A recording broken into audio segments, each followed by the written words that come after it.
Hi guys. Let me know if the music is too loud or too quiet.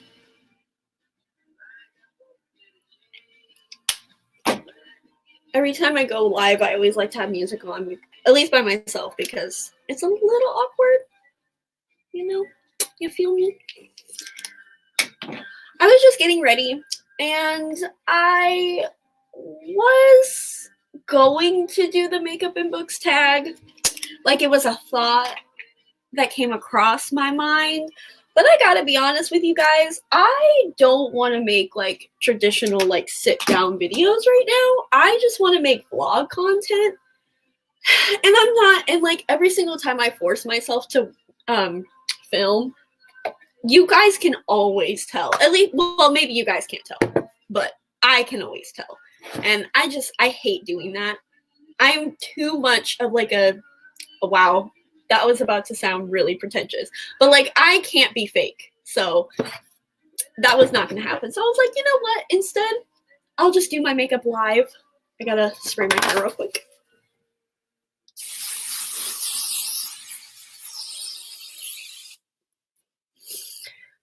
Your girl needs as much hairspray as she can get.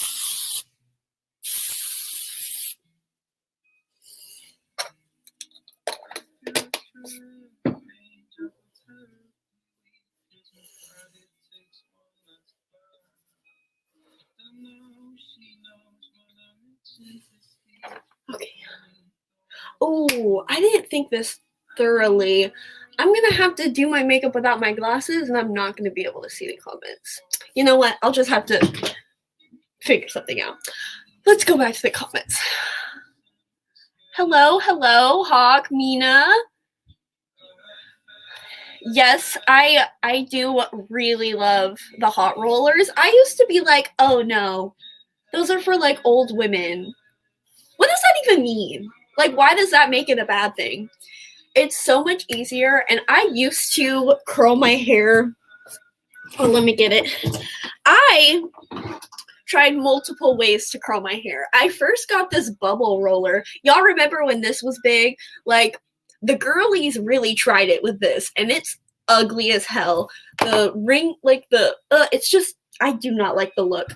And then I got a regular wand, and this does nothing for my thin ass hair. It doesn't work. The curls end up all chunky too and like crinkly because of the heat. And so I found these bad boys, and they are steam rollers, which is even better than heat rollers. I mean, not better in like the curl, like these. My hair doesn't look that great.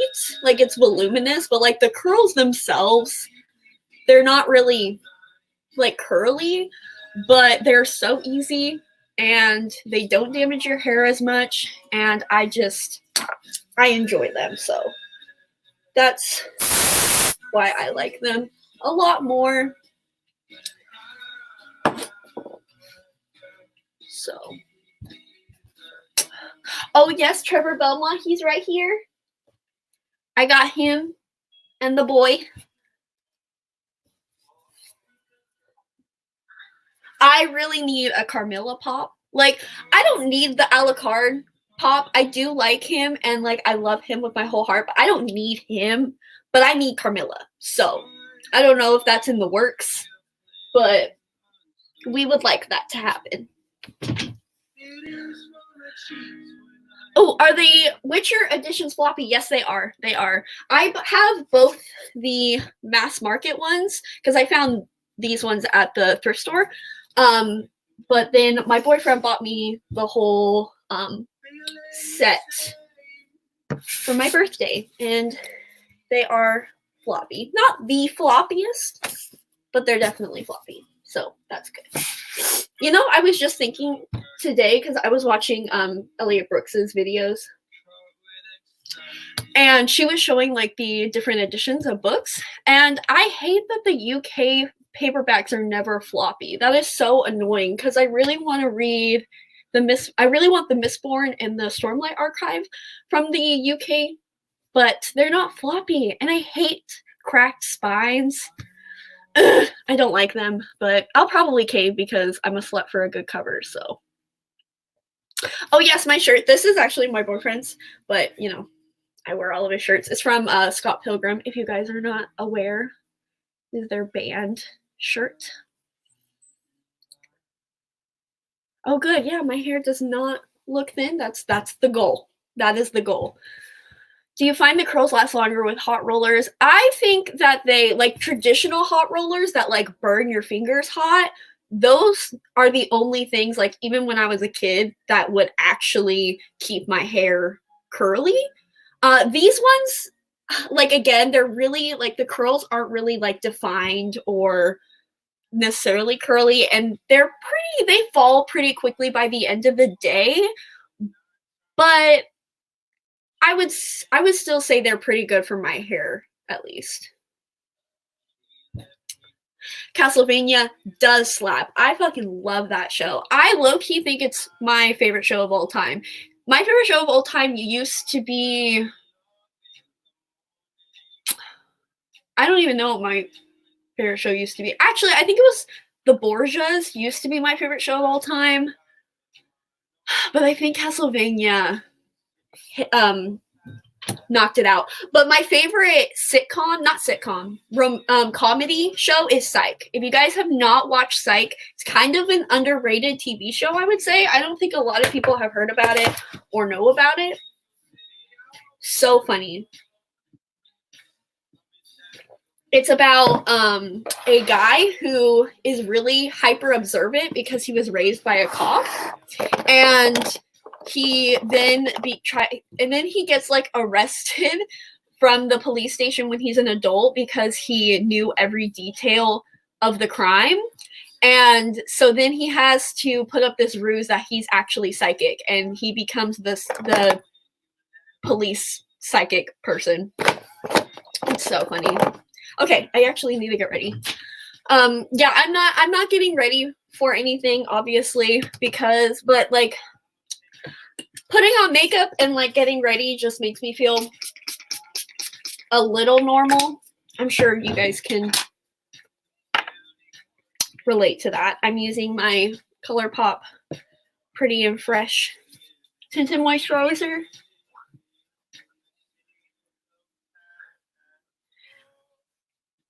If I cannot put on foundation, I'm not going to. I will say though, when I was in high school, I would never wear foundation, but I would always like contour and blush and highlight and stuff. I could never do that now. I don't know. It just, like, obviously if you do that, good for you. But like now, I feel like it just doesn't blend right. And it probably didn't blend right back then either, so I have to at least have something on my face. Like, this is going to be so awkward. I'm going to have to do this, like, every 2 minutes. Oh, hi, Chelsea! Carrie, yes, I have rewatched Psych so many times. Did I like the newest season of Castlevania? It was fucking wild, dude. Oh my god. I can't say I liked it better than the first season, but oh my god, the ending. Like, my boyfriend and I were just looking at each other in like complete and utter shock. It was crazy. Crazy. But one thing I'm not a huge fan of is Trevor and Sypha. And I don't know. I wasn't a fan of them. So, yeah. How do you like? It's not my favorite.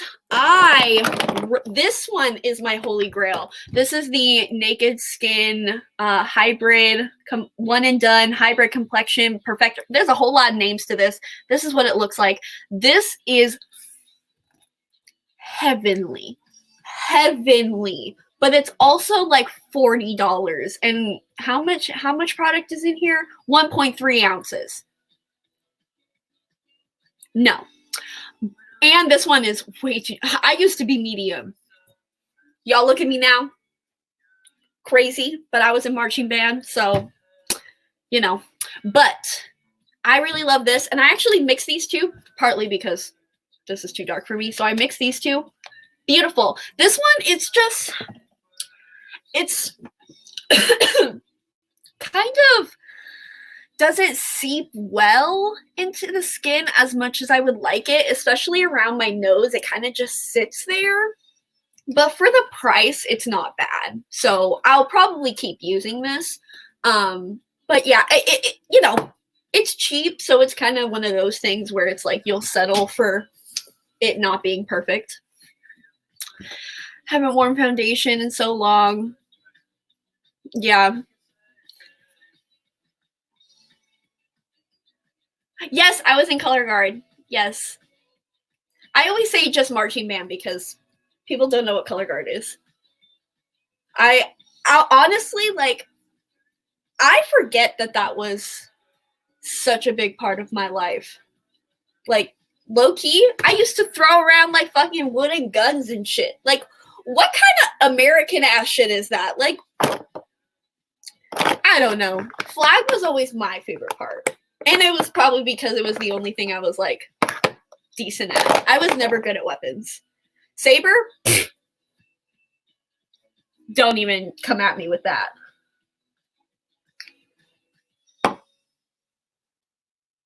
Okay. Also, this concealer is way too light for me. Please just ignore. Don't worry. I will blend it out. It'll look fine. It just looks a little crazy when I first put it on because it was the only shade left and I had to have concealer. My eye bags demand it.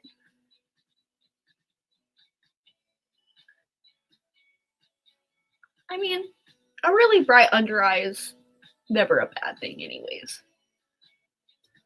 Anything to distract you from sleep deprivation.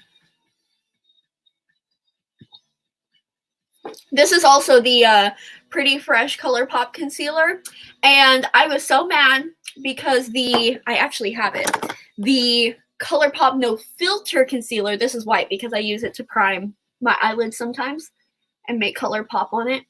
I was so mad because they used to sell the No Filter at my Ulta, and then they replaced it with this, which is not even close to as good as the No Filter. Like, it does not even compute. Am I using that word correctly? Probably not. But I was so mad that they replaced it with this because now I have to do online, and I mean, it's fine, but I hate paying for shipping. So, I mean, I'm not doing anything right now that the world is ending, but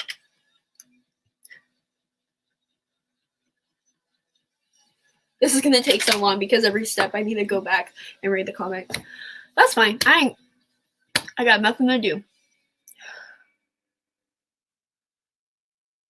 Rifle scared me. That's valid. That is valid. I like pretty much, I think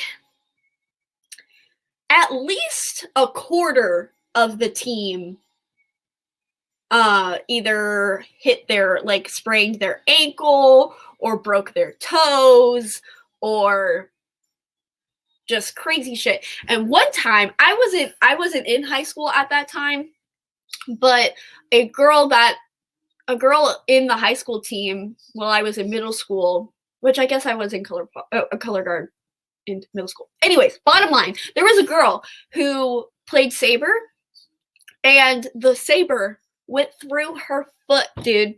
Through her foot. Wild. Wild. Could never be me. No, thank you.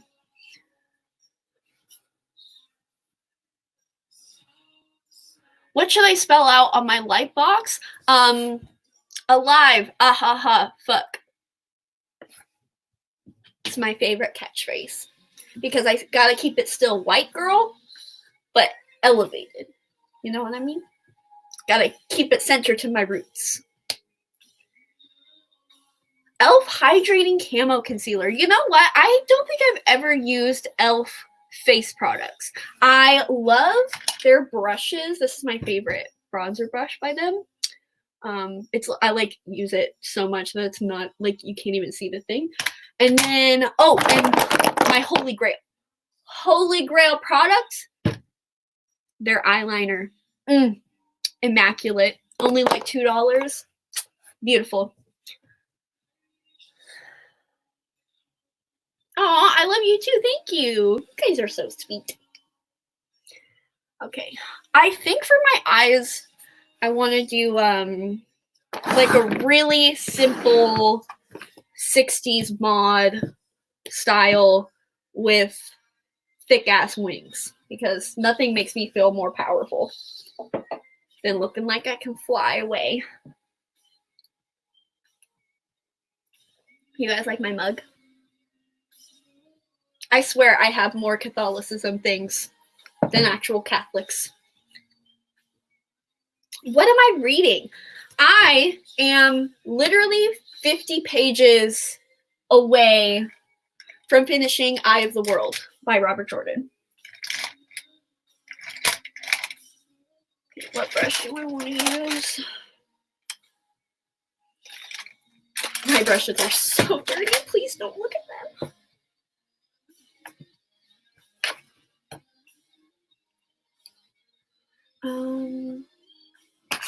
What palette do I want to use? That's a question. I love palettes. Makeup, eyeshadow palettes, my fave. I think I'm going to use this one. And I'm going to use just like these two shades. Because like I said, I'm literally just doing something really simple. This is the Tartist Pro palette. Not a big Tarte girl, but I think I got this for Christmas one year, so. And their eyeshadows are pretty good. At least this palette is.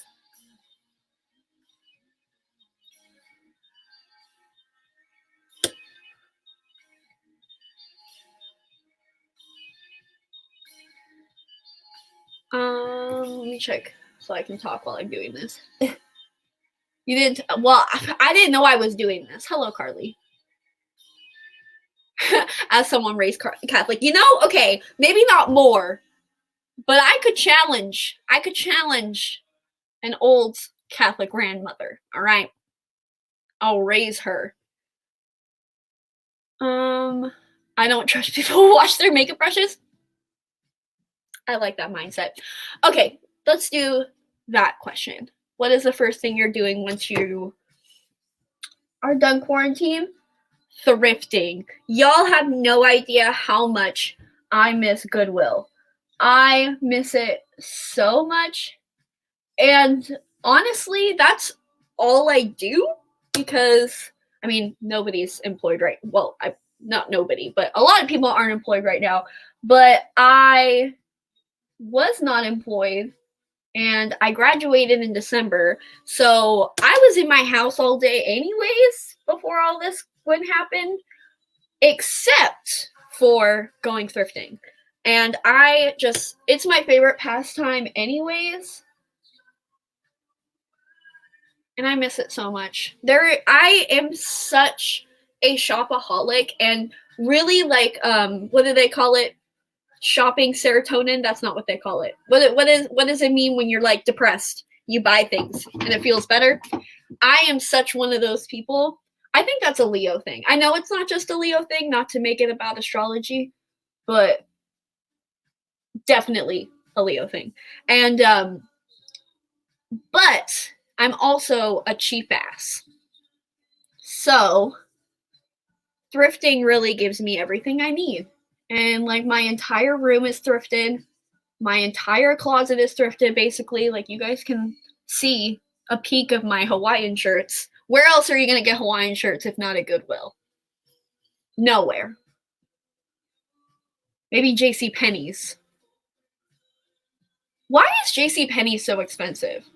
I think about that a lot. Every time I go to the mall and I have to pass through it to get to the other section of the mall because our mall is like divided where you get the big, like all the little stores, and then there's a big generic department store in the middle. And those prices.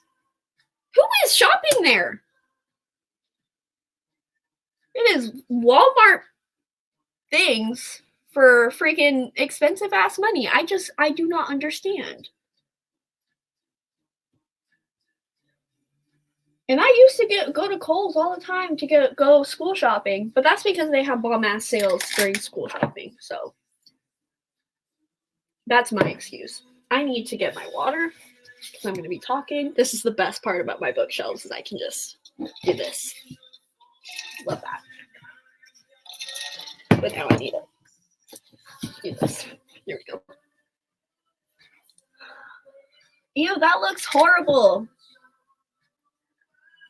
I'm terrible at doing this while I'm talking. How do I do my book reviews like this? Oh, yeah. With multiple cuts. That's why. How?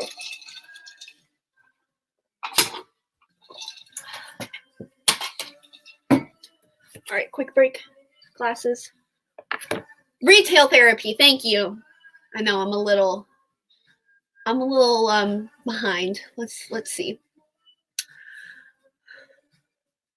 Favorite items you've thrifted. My absolute all-time favorite. This is weird because it's like, boom, this painting, $20. I screamed when I found it at Goodwill. Screamed. I called my parents immediately and I was like, can I get this, please? And they were like, yeah, obviously. $20? A steal. I also, clothing-wise, I found this really beautiful orange Calvin Klein dress that is very Mad Men-esque. Really love that. As well as, obviously, my hardcover of Song of Achilles that is now signed. Well, it actually was signed. It has a book plate in it. Found this at Goodwill. I don't know how it happened. It's actually double signed now because I went to meet Nyla Miller and she signed it for me. JCPenney is only expensive in the mall. That's valid. But I feel like Kohl's is fairly expensive as well. And I've seen like separate Kohl's. Miss Ross and TJ Maxx. I never really shopped at Ross. My mom really loves TJ Maxx for the bags. And I probably should shop there more because I feel like I would enjoy it as well. Do you have a bookshelf tour? No, I'm never going to do one of those. They're just so boring. Like, I'm going to do a room tour, so I'll show everything, and obviously I'll do like just one shot of everything and maybe explain like my organization, but going there and like doing like, and then I have this book, and then I have this book, and then will never be me. My capson is having a breakdown. My aqua moon is happy to stay home. I'm surprised. Oh, I feel, is your capson having a breakdown because you're not being productive? Because that would make sense. Have you listened to Hadestown? No, I have not. I have been recommended it quite a lot for obvious reasons. My thing with musicals is I don't want to like listen to them. Like I'll go and see them, but I don't want to just like open up my Spotify and listen to the soundtrack.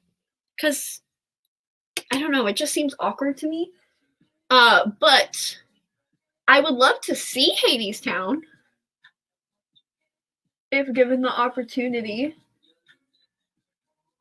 I have only been to the Lightning Thief musical, I think. Pretty sure.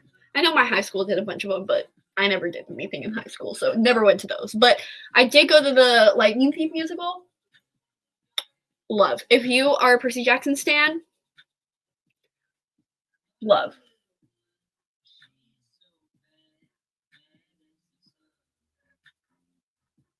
I also have always wanted to see Wicked.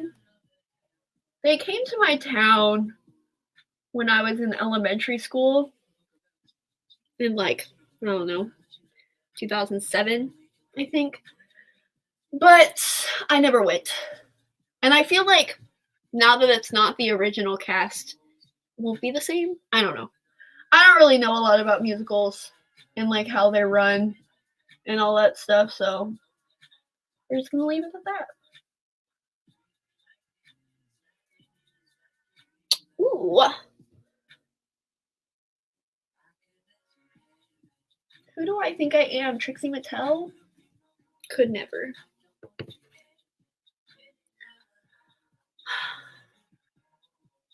I love how you decorate it. Oh, thank you.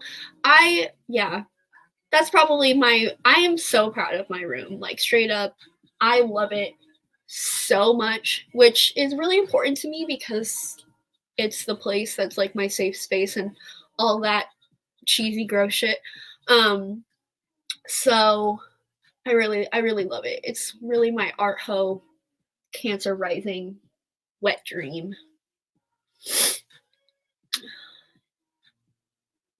You organize your bookshelf every week? No. No. That's so much work. I reorganized at the very beginning of the year because I used to have rainbow shelves. Oh my god, they were so ugly. And then I changed it to height. And at first I was like, ew, ugly. And then I was like, wow, so much better. It's crazy. Yeah, I really have to. I should probably show these. I have been going through it in that aspect for sure. Listen to the Shrek musical. No. But again, I'll see it, but I'm not gonna listen to it. A books to outfits video. See, let's talk about this because that sounds like a fantastic idea. And I hopped on the what happened here? Bitch, when did that happen? Well, now I gotta redo my concealer. Anyways, that sounds like a fantastic idea. But you know what the bitch is about creative content like that, or let's say unconventional content, because I feel like creative content that is still centered around like books is very popular on BookTube. But shit like that, y'all aren't gonna watch that. Maybe you guys will watch it because you guys are here watching me do nothing. So you guys will probably watch me do anything, which is why I love you the most. But most people are not going to watch that video. And although content is not all about views and blah, blah, blah, blah, blah, we all know that discussion. We don't need to reiterate it. I still don't want to edit all that for nothing. That's another, well, I feel like, I don't know, maybe bookshelf tours would be popular, but that's just a me thing. I'm just not going to put in that effort. But yeah, it's just, that would be so much work. And I don't think it would get the payoff that would make it worth it, you know? And maybe that's petty of me. Maybe that's whatever you want to call it. I don't want to do it. So I just took pictures instead.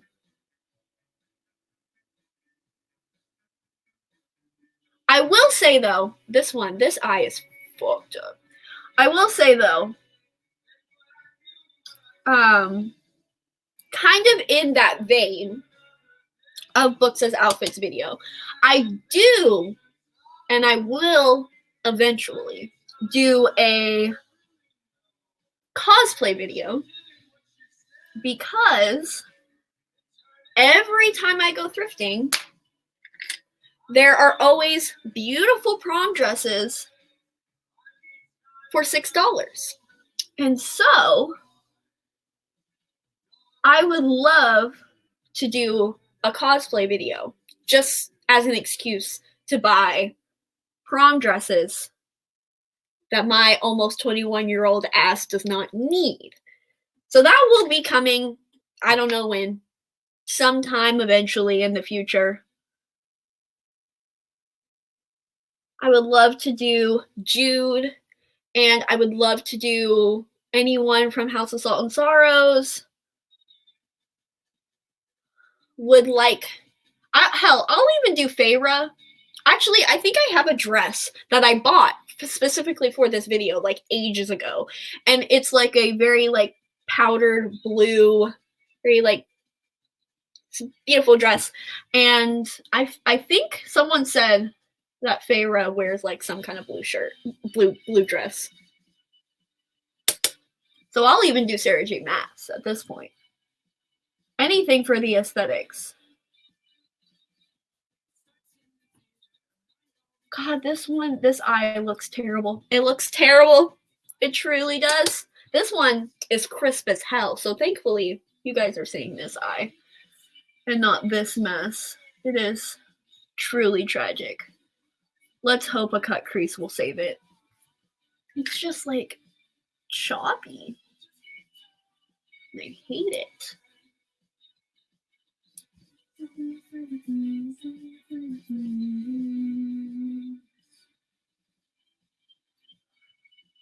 I didn't want it as blown out. I'm having difficulties before I go in and perform surgery. Let's catch up.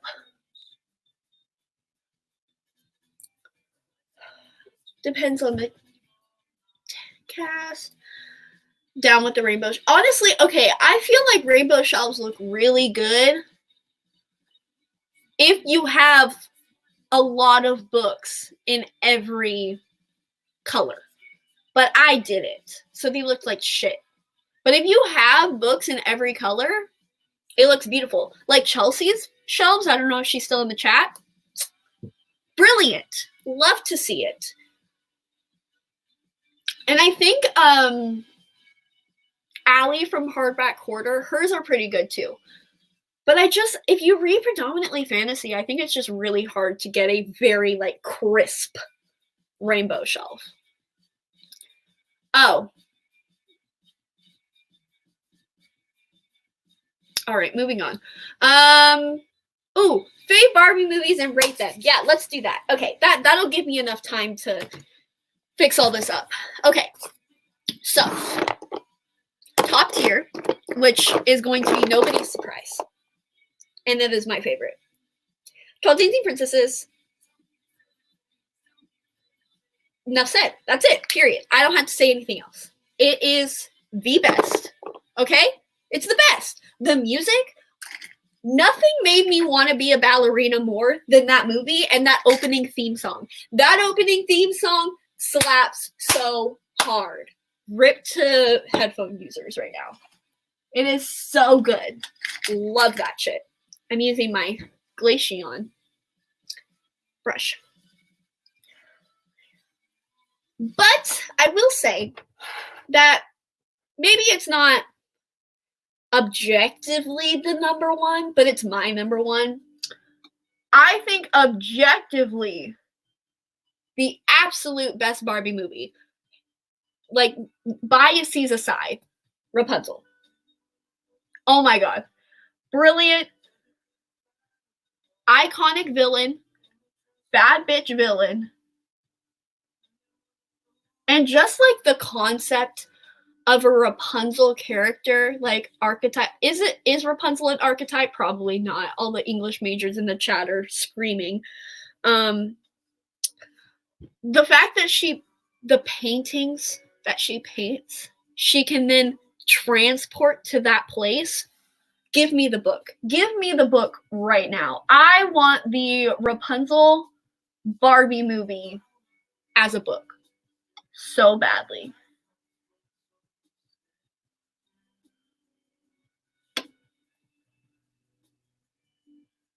I would just like to see it.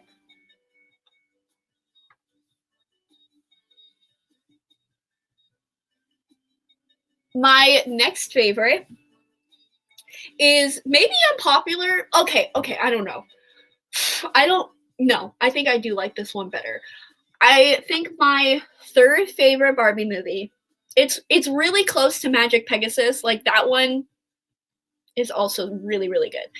But my third favorite, and the one that I probably rewatched the most once I saw it, is Diamond Castle. And I know that might be a little unpopular because it's a little more newer. It's not that new nowadays, but it was I think it was a really recent one when I watched it. And the lesbians. The lesbians. I love to see it. And the music in that one too, so good. I used to love the music so much. And I think I almost did like the main song for a talent show one year.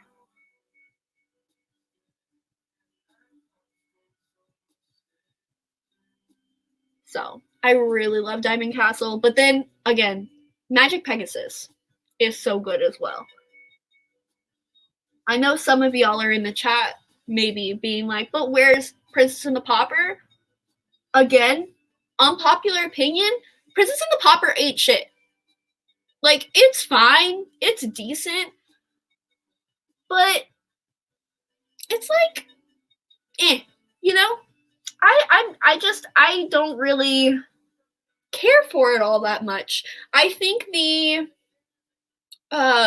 one song where the guy is like teaching her how to be a princess, that one's pretty good. And the one where you're just like me, that one's really good too.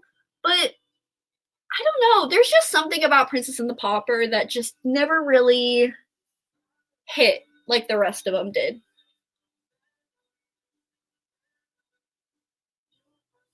Okay, I think it's looking better. Let's take another break before I clean up the brown a little more. Okay. Oh, hi, Riley.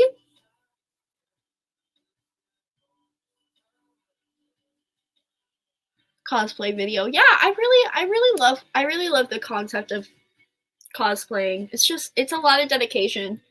And it's easy to not look good, but I don't know. I feel like it would be fun. And in that case, it's like I don't really mind if it doesn't do well because I'll be having fun. For like just the books and outfits video, it's like, yeah, it's fun to like take pictures and like post on Twitter and stuff, but to actually like make the video. And I also, another point is, after I saw, I forget what her tag is. I think it's like Leonie, or oh my god, I feel so bad because I don't even remember what her YouTube user is. But after she posted her little segment, like her intro to the video, I was like, no, this is never gonna happen. There's no way I can compete with that production value ever in my life. So we're just gonna forget that this trend ever even happened. You won, you got it. Congratulations. I don't know what you win. You win my validation, I guess. Validation from me. Can't do anything else other than rainbow. I mean, that's fair. Hi, Riley. I don't remember if I said hello yet. I'm going through it a little. Insta versus Twitter. Twitter. Obviously. Like, Instagram is cute, and I love for the aesthetic, but like, what are you gonna do on Instagram? You gonna like some pictures? You're gonna post some Insta stories? Like, what are you gonna do? You're not gonna have a conversation with anybody. You're not. All of the conversation, at least like bookstagram, they're all so fake. Like, fake as hell. Oh my god.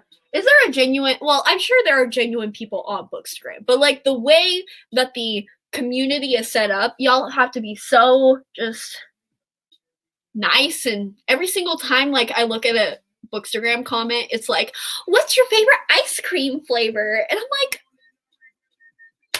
what?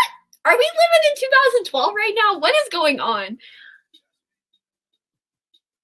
this eye remains superior. Like, I barely even need to fix anything up here. This one, I don't know what happened with her. She went off the rails a little bit. But I guess even if we're talking non-book related, I still love Twitter way more. Because it's good entertainment. You get drama. Is there Bookstagram drama? I'm sure there is. I've never heard of any. I said we're off books related, and I went back to books. I'm a one-track mind.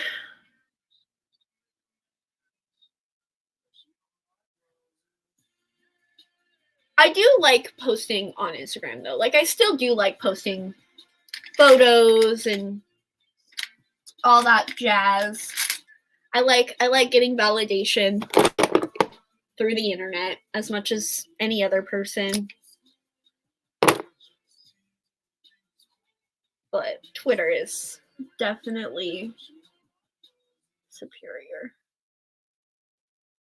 You know what another thing, like, book related in, like, the book community, as a booktuber, I really wish that companies took more stock in booktube, because I follow a lot of, like, bookish companies on Instagram, obviously, because I don't know, I like to window shop, and every single time there's like a rep search, it's always Bookstagram based, and I'm like, I don't know, I feel like y'all should get on the booktube train,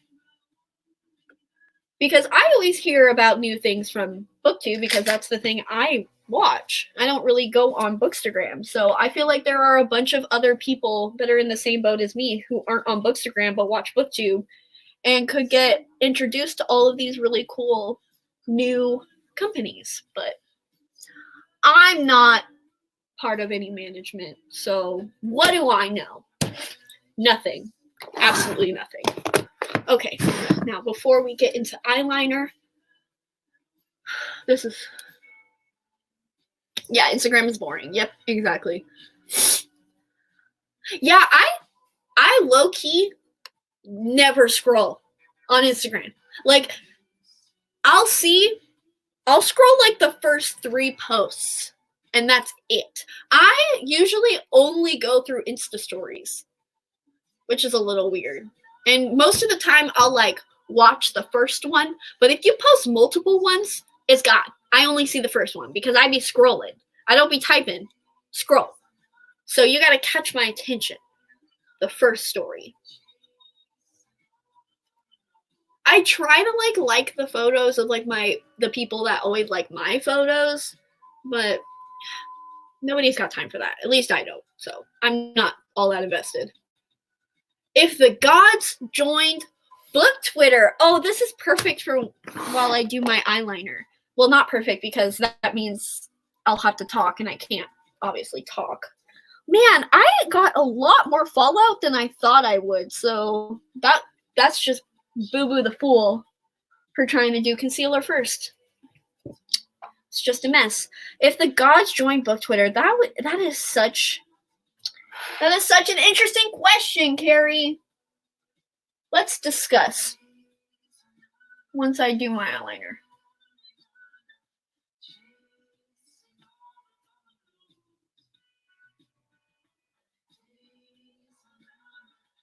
Another reason why I have music on, because I knew I wouldn't be able to talk while I do this.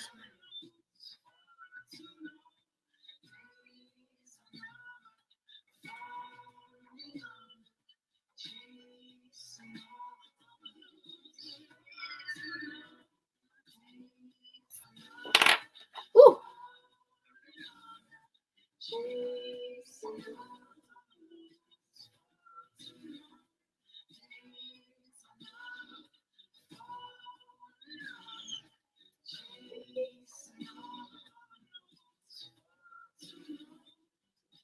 Sorry if you guys are bored by this part. We're not talking. Okay. Silence. Silent time while we do this. I do my first wing so goddamn fast. But then the second comes. Oh, okay. Prepare. Look. Okay. Calculate the angle.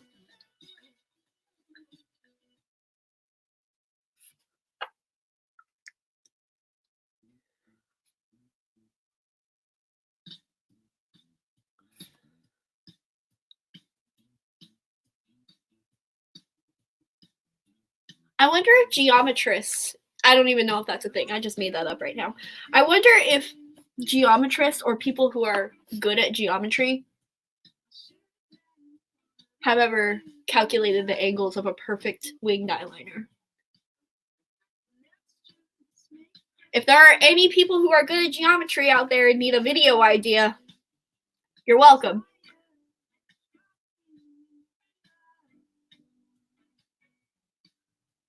Any mathematicians who are also beauty gurus, give the people what they want.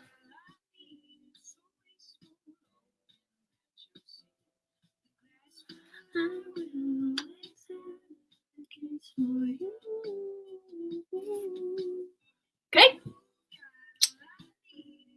Let's assess the situation.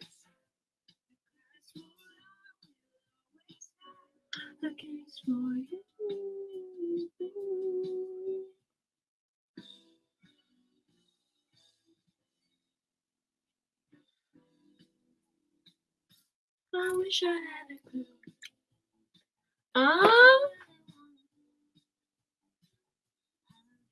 You know, she looks fine. I need to extend the brown a little bit so it matches up. Ooh! Okay, perhaps she snapped. Perhaps she snapped. Okay. Okay. So this is a safe space. All right. This is a safe space. Okay. I watched. Where is the? Oh, here it is. I watched the first 3 minutes of the video, and I was like, no, this is not what we're doing. Because, in the first 2 minutes, he was basically like, I would just like to applaud the YA community for not attacking me, because the YA community is known for being caught in an uproar whenever people criticize their genre. So before I get into the other minute that I watched, let's dissect that real quick. Because is he wrong? Not at all. And also, I do love Daniel and his content. I think he is a fantastic resource for fantasy readers, adult fantasy readers. Fantastic resource. I'm literally reading The Eye of the World. So obviously, we have no beef, obviously. He doesn't know I exist. Obviously, we don't have any beef. But every single time he talks about YA, maybe this is just biases of seeing just a straight white dude bash something that is predominantly female loved. It could be that, and I automatically have just negative lenses on whenever he talks about it. But it's just, he's not rude. He doesn't bash the genre. He doesn't say anything necessarily offensive or anything like that. But it's just the tone and the kind of just the tone that he uses whenever he talks about YA. And again, it could just be because he's a white dude and I'm perceiving things and going too deep into it. but I don't, like, we don't need another straight white dude to say that YA is bad, you know? And I also don't understand why people who read adult fantasy constantly have to shit on every other genre. It's like, it's not even just a adult versus YA thing. It's like, if you read adult fantasy, it's like you have a superiority complex. And I mean, I'm not saying it's because the genre is made up predominantly of straight white dudes, but there's a correlation, that's all I'm saying. I really hate that is just a constant thing we have to see all the time. It's just annoying. It's like, can you come up with something else? Like, why don't you actually, like, read the genre and read multiple pieces of the genre and then do, like, a raving review of something? Like, when I saw Elliot Brooks's husband read Strange the Dreamer, and he was literally like, this is so amazing. I loved it so much. It was so great. I was like, this is the first time I've ever seen a straight white dude say something positive about YA fantasy. And it was so, not like validating, because I do not need a straight white dude to tell me that, like, to validate me. But you guys know what I mean. It was just, like, really, it was nice to see. And it was nice to see him actually, like, look at the themes and dissect it and all of those things. And I really enjoyed it. And I just would like to see Daniel actually do that and kind of find a series. I really hope that happens with Six of Crows, because I know he really enjoyed Ninth House. So I hope that happens for him and he actually does it, because the genre isn't bad. It has just as much stuff as adult fantasy has, just not, you know, as, like, beating a dead horse, if that makes sense. It's just more to the point. But anyways, back to my point. When he said that YA fantasy, the community, constantly goes to bashing, I'm like, are you talking about the adult fantasy community? Or how about, are you talking about any community ever when you talk bad about them? Like, he made it sound like YA fantasy readers are literally, like, the only trolls on the internet. And I'm like, this is literally every fantasy community ever. I bet you once I post my adult fantasy video, there are gonna be dudes in my comment section being like, you know, bashing me. I mean, I haven't even finished one book for that video, so I don't even know how I'm gonna feel. But everybody's gonna be in their feels, all right? So I already didn't like that part.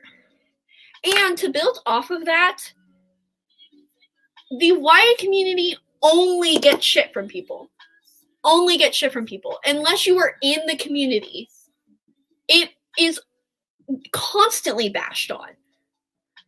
So obviously, we are going to be a bit more sensitive, if you say, when another straight white dude is gonna come on here and title your videos "My Problem with YA Fantasy." It's like, I don't understand how that's how he started his video. Like, congratulations, you were actually a civil human being and had a conversation with me. Congratulations, this is never heard of in any other community before. Like, okay. But then, what really topped it off and what made me like, all right, I'm just not going to watch this video, because I know if I continue, I'm just going to get mad and I'm going to go on a Twitter rant and people are going to cancel me for liking their book, for bashing on their booktube crush. So I'm just going to step away and not expose myself. Oh my god, where's this makeup brush? I always lose it. Oh, here it is.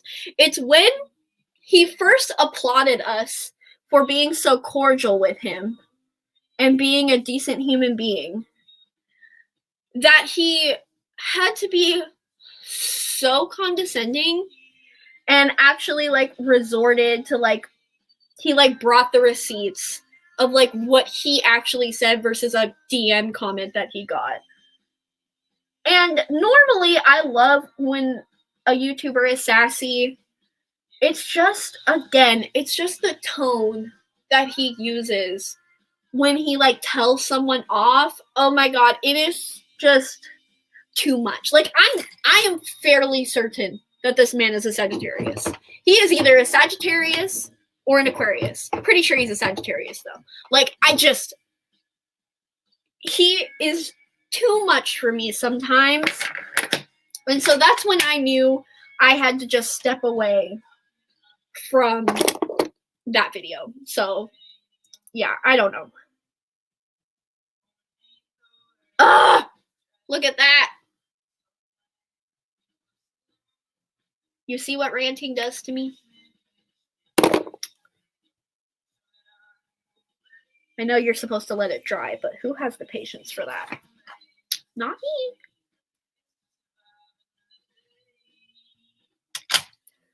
Okay.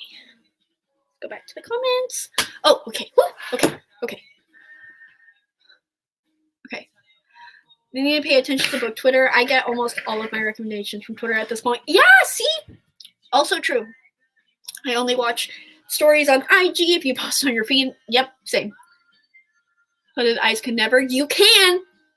You just gotta rearrange your face. Even if you have to like block out. I know it's a lot of work. But like even if you like block out your brows, like cut creasing can fix anything. You just gotta like look without having, because if you see, like my eyes are kind of hooded, and I feel like I didn't do as good a job as I usually do, but like I used the shadow to make a new crease. So if you just look straight ahead at your mirror and just draw it on that way, it could help you. Personally, I don't think he understands why people get angry when people are sexist when it comes to YA, and that's where the outrage comes from. Yeah, I mean, like, again, I do enjoy his content, and I don't, like, mean to come off as, like, oh, straight white dude talking, I'm gonna shut up. Like, because, I mean, I don't know. I don't know how to come across like how I want to. Like, it's not that I don't want to have conversations with people that way. I just think maybe it's a conversation that I need to have in person with somebody and not like commenting on a video or things like that, because you kind of lack the nuances when over camera and in comments in the computer. Yeah, it's just I don't think he doesn't understand. I just maybe he doesn't understand it fully. I don't know.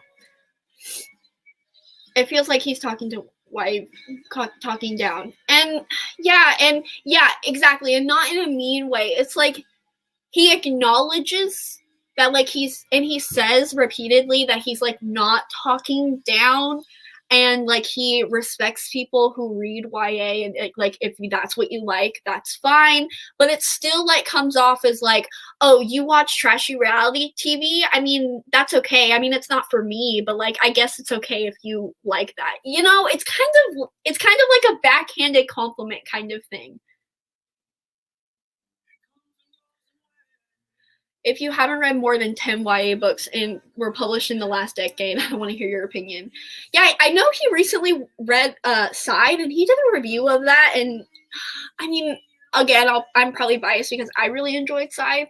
And he did acknowledge the fact that, like, he had issues with it. But if you are a YA reader and you don't, like, you're used to not the depth, as in, like, I don't know. Like, I don't know what I'm saying. But I of course didn't really necessarily agree with him, but he admitted in the video that he thinks a lot of his complaint about YA was because he hadn't read enough of the genre, and he admitted that specifically when he was calling YA writing them down.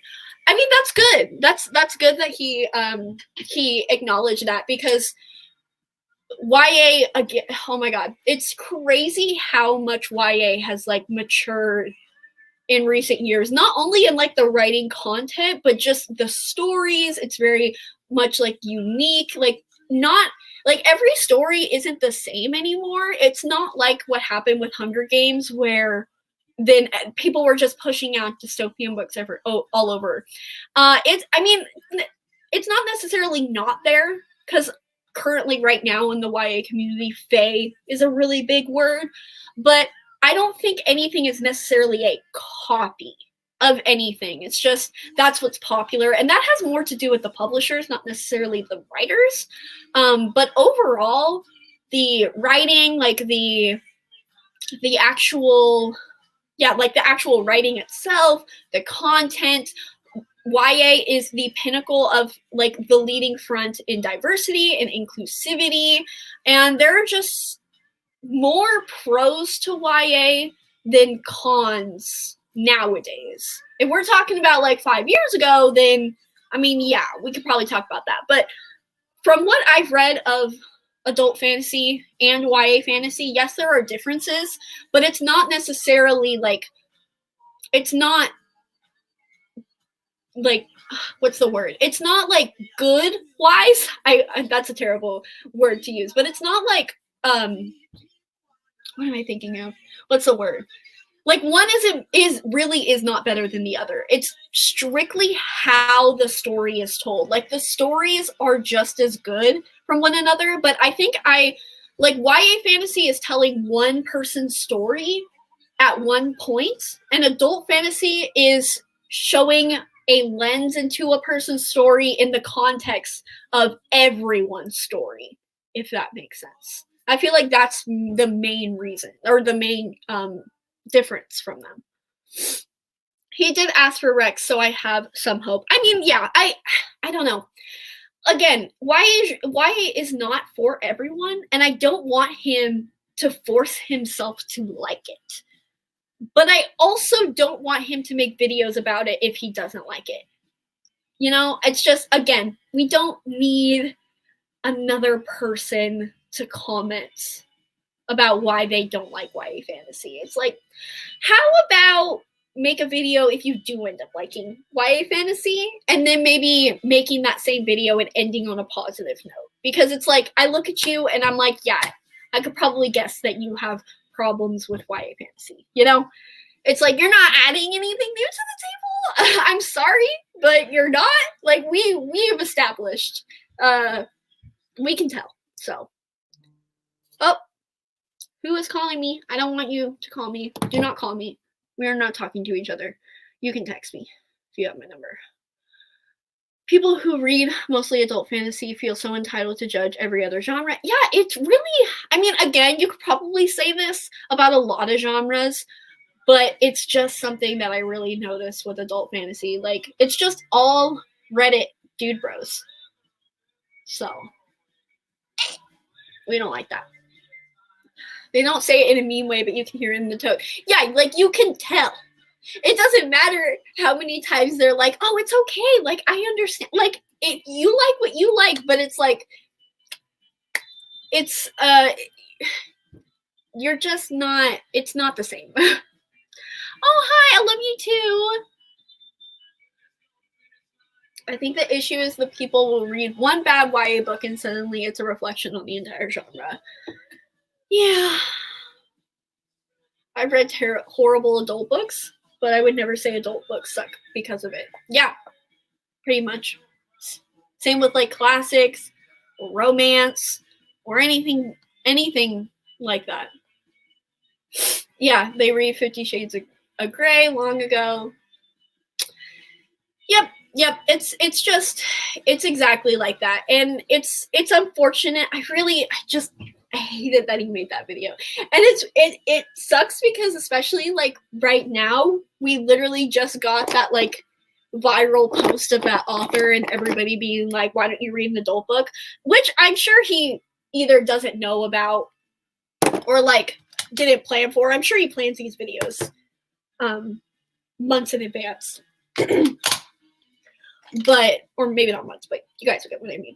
But it definitely was not a great time either. So, oh, I should probably mention, I'm using the NYX Wonder Stick, my favorite contour. I need contour in my life because I don't have facial structure, unfortunately. I would kill for natural cheekbones. Like, that's probably my, not insecurity. I don't have insecurities. Look at me. I don't have any insecurities. But that's one thing that I wish I had. I really wish I had cheekbones. I used to want a better nose, but then I got a nose job, so already covered in that point. I know cheek injections are a thing, but I don't know if I feel. I don't know about that one. I need to get my charger real quick.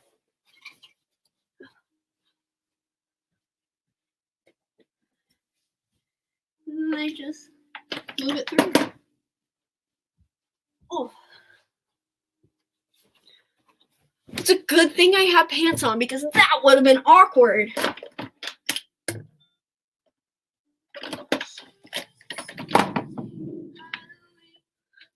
Plug you in. Here you go.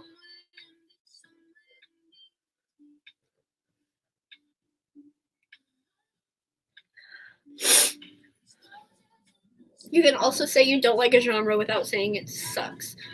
I don't connect to romance books, but I know the genre isn't terrible because I don't like it. Yeah.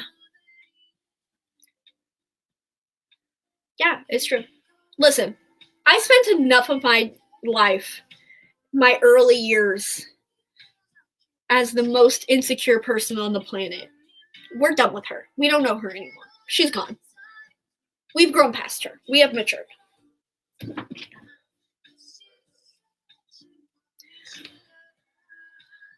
Botox injections in my masseter muscle. What is that? I have never taken anatomy in my life. So I took AP Bio, but I don't know if I passed that. No. Did I? I don't think I did. I don't think I passed that test. I think I got a 3, which for some reason, universities don't count 3s as a pass. So I'm like, well then why is it an option as a pass? I would like to know. Prestigious ass fucking schools.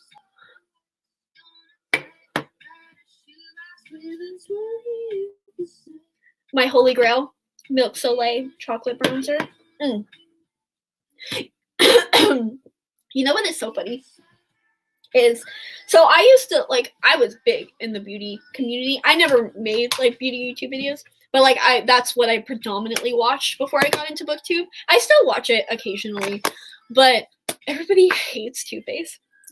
And it's so funny, because, like, I get it, because the owner is kind of a dick, and I'm pretty sure that he has some, like, racist shit, so I'm not commenting on that.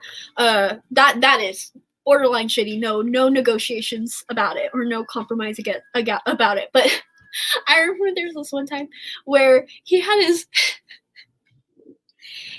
for his birthday, he, like, had a cake and it said "Rich Lives Matter."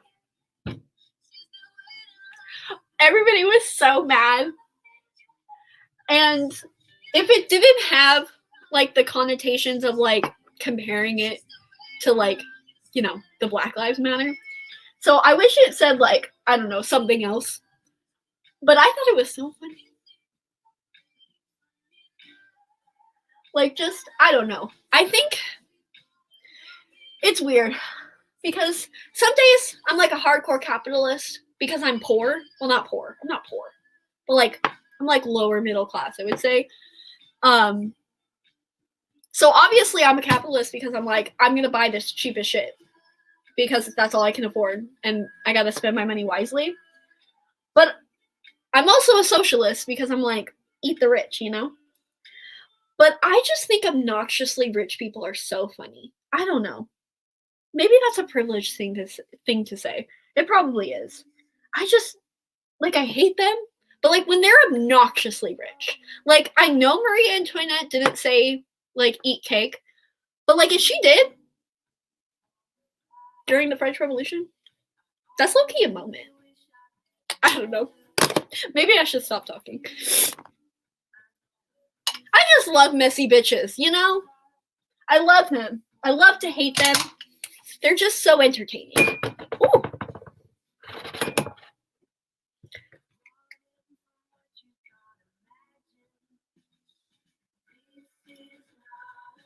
It's the muscle that is below. Oh! Interesting. Wow. See, I had to take freaking Spanish classes as a history major. Why is he like that? You know, you get bold when you get money. So, you know, I mean, I feel like, I don't know any of the kind of recent things he's been in, like involved in. I know his sister is like the one who's like the real problematic one, the one who's like always popping off on like Instagram and shit. And I know there was like the rumor that it was her Jared's sister that was the one that blackmailed Nikki when that whole thing happened. I mean, I think she denied it that happened, but to be honest, I think with that, I think the person was just a random individual, and that's why she didn't say who it was, because like it wouldn't matter, because it was probably just like a random person. But that's just speculation at this point. But I'm pretty sure that's what happened, because I feel like if it was an actual person in the beauty community, receipts would have been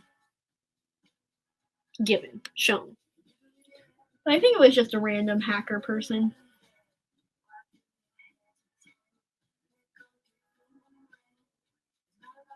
Because it's like, I mean, maybe it's because I'm a very confrontational person. Probably part of it. But like, if you have receipts of someone doing something so abhorrent, like say, let's put it in like our standards or like our community. Let's say that you tweet about someone being super homophobic and racist in the community. Where are the receipts? Because even if they're quote unquote a big creator, let's say, who is going to defend that person? Who in our community is going to defend that person? Nobody. Nobody. We already saw what happened with, you know, the whole Happy Booktuber scenario. So it's like, it's almost like you didn't have receipts. We moved on from Nikki. I just wanted to be messy again. Listen, I love being involved in book Twitter drama because it means I can never stop talking about it. Because, you know, it gives me validation that I've made it. Probably should quit putting on blush, but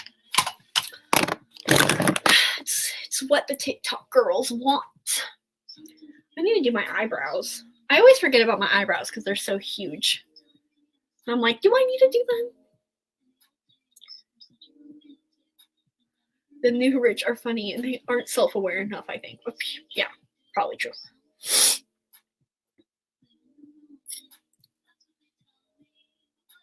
The way that she talks her shit through her Insta bio sends me like Twitter exists.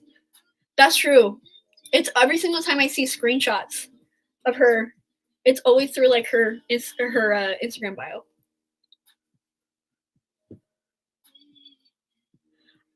I've said it time and time again, but I want a booktube drama channel. I want it so badly.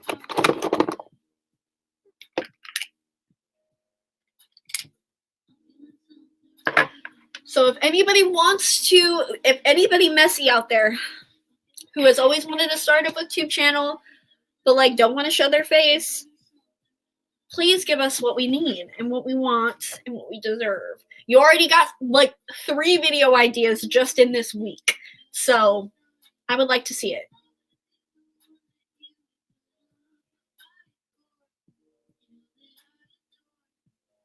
What have you guys been reading? And if you haven't been reading anything, what have you guys been listening to lately? And if you haven't been listening to anything, then what are you watching? If you haven't been watching anything, then what are you doing? Is what I'm getting at. See, my brows, it is literally a 30-second process because I don't need to do anything. Because look at these. Caterpillars on my face, truly. Which I I will not trade for anything because I'm lazy. And the thought of having to draw on my eyebrows every morning, that sounds like hell to me.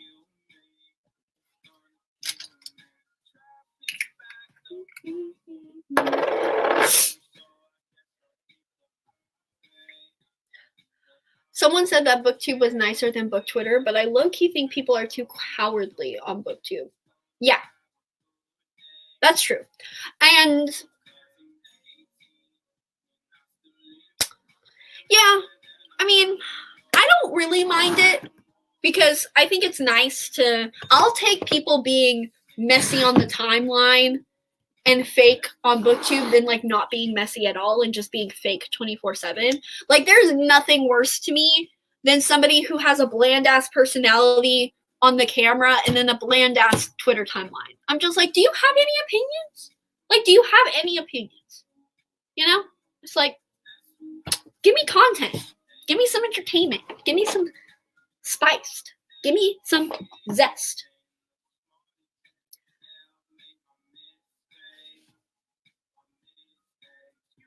Don't tempt me. Listen, and it doesn't even need to be messy. I mean, it's gonna be messy, but like, it doesn't need to be like bad. You can just report on the shit, you know? Like, just because it's a drama channel doesn't mean it's gotta be negative. It's just giving us the facts.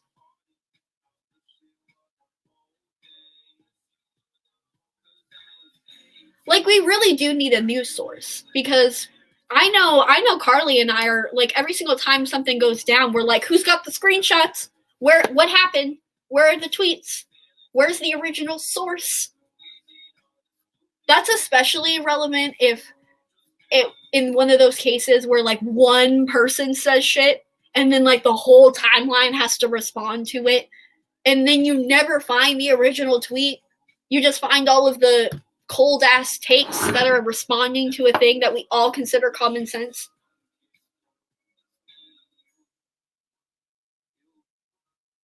That's when we really need the drama channel.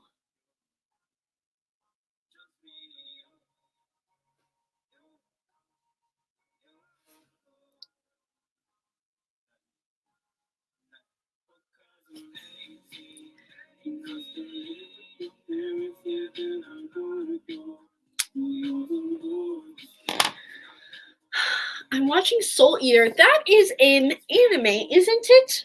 Or am I showing my ass right now?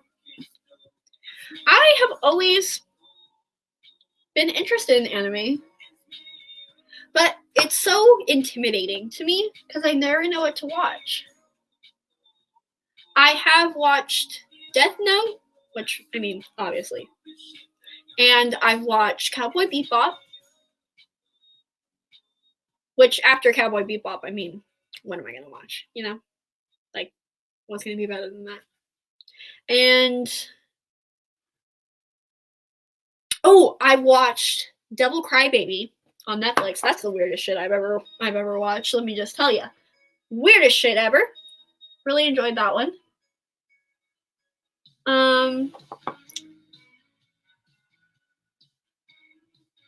I've always been intrigued by Seven Deadly Sins on Netflix. I basically only know the animes on Netflix because I don't do anything else, or I don't go anywhere else. I've heard really good things about Full Metal Alchemist. The concept has never really gripped me, so I've never tried it. I'm sure it's fantastic. I'm sure it's amazing. It's just like I've never been like drawn to like watch it. And I'm sure there's other ones that I can't think of at the moment. Ooh, Beach Read. I've heard such good things about Beach Read, like nothing but good things about Beach Read. So I'm very excited to pick that one up once my library opens and I actually get to read it. Starling Days. It's about a bi woman with failing mental health and a failing marriage going to London. Well, that sounds like a depressive episode if I've ever heard one. No thanks. Will not be reading that, even for the bisexual. I do not need to read about a depressed bisexual when I am right here. So, Schitt's Creek, I've also heard good things about it. I don't know anything about it, but I have heard good things. I know that Kat from Paperback Dreams really likes that show. Just read Talia Hibbert's new romance. I did see you post about that, and I love Talia Hibbert's romance writing. I mean, I've only read her Christmas novella, but I literally have to get a Life Chloe Brown like on my shelves from the library. So I really do need to get to it. I just have not been in the mood for a romance lately that isn't fantastical. But Bodyguard Trope? That sounds lovely. It is easier to talk shit on book Twitter. And you know what? It's very ironic because you would think that it would be better to talk shit on BookTube because then you could see like the tone of the individual and like see where they're coming from. But with Twitter, like you just get it out of context and you can not, get it, misread it and things like that. So I feel like it would be better to just talk shit on BookTube, but I don't know. Maybe. Here's a theory. Maybe it's only messy because it's out of context. But if you said the same thing on your channel, people wouldn't be in uproar about it because they would see your tone. That is an experiment. That could be interesting. If anybody wants to do that video of like examining book Twitter versus BookTube and like doing that experiment where you tweet and say the exact same thing, could be interesting. Talia can't do wrong. I agree. And I've only read one thing by her, which is really something I need to change, truly. I never know what the drama is because people always assume you have the context. That's true. Yeah, because when you address it on your channel, if you address it, which I feel like I've done a couple things, I never explain everything. I, again, just assume people are like, know what's going on. That's partly because I assume everybody's on book Twitter, and that's not the case. And another part is just I don't want to like rekindle it, if that makes sense. I mean, talking about it regardless is rekindling it, but if you don't just like come out and say everything, it's a little easier to just comment on, if that makes sense. The thing about BookTube drama is that the real spicy stuff happens offline. Horrible. Trash. Let's amend that. Let's change it up. Let's bring it on the timeline. Because I am so nosy. Y'all have no idea how nosy I am. I am so nosy. I want to know everything that is happening. Everything. Hello. Nick, you are doing your best? I, too, am trying to do my best. Just finished Jennifer L. Armentrout's. Oh my gosh. That cover, stunning. Stunning. The only thing that I've read from Jennifer L. Armentrout is her alien smut. Not smut, but her alien romance. And, I mean, it was fine. I feel like I would like her because she seems to be like one of those like just like trashy writers like Sarah J. Maas or Trisha Levenseller, like that type of fantasy and romance. So I feel like I should try out her new book. The cover is stunning. Oh my gosh, I'm so happy. I got the audiobook for that on my Libby app, and I'm so upset that I can't listen to it right now because I'm just in the middle of like 2 videos at the moment, so I just can't listen to it because I want to reread it so badly because it's so good. I have confirmed that for my birthday I'm going to do what Chandler did and just read my favorites all in one vlog. Just reread my favorites because I really want to read Library of the Unwritten. I want to read Lovely War again. I want to reread Song of Achilles. Like, I want to do all of it. So that's happening in late July. As someone who has had the entire timeline after them, you never find the original tweets because after like 3 people who had huge platforms. Yeah, exactly. Yeah. Oh, yeah. Yeah.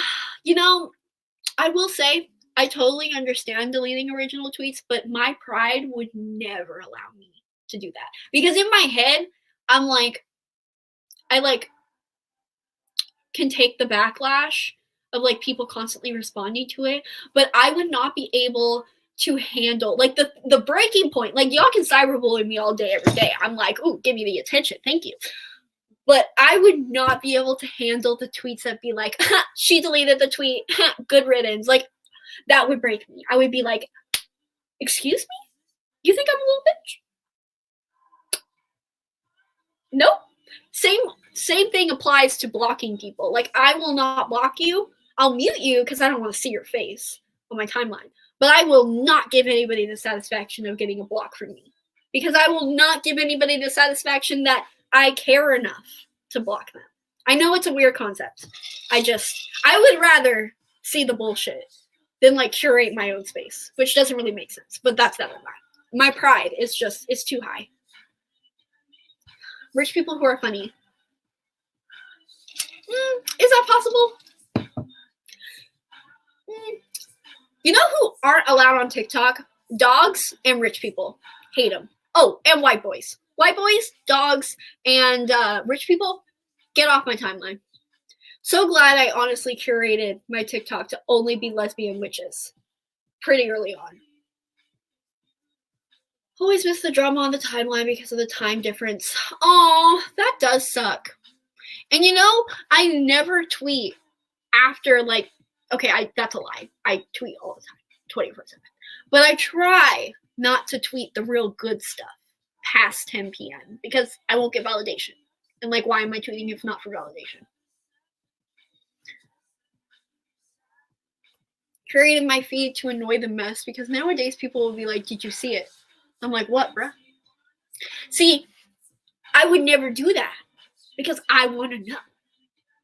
So that's another reason why I only mute the people that really annoy me rather than the people that are really messy. And thankfully, I have people that always DM me the tweets of the people that I have muted.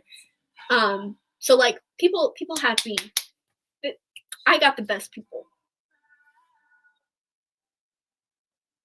Have you talked about the Mackenzie Lee thing? No, I have not talked about it. There's not really much to say about it. I mean, we been knew that she's trash, so I can't say I was surprised. I feel so incredibly bad for Rin Chapeko specifically. Obviously, I feel bad for all of the authors, except Loki. She kind of slapped with the Donna Tartt one. I'm not gonna lie. Like, I'm not gonna lie. I know that's. I probably shouldn't say that.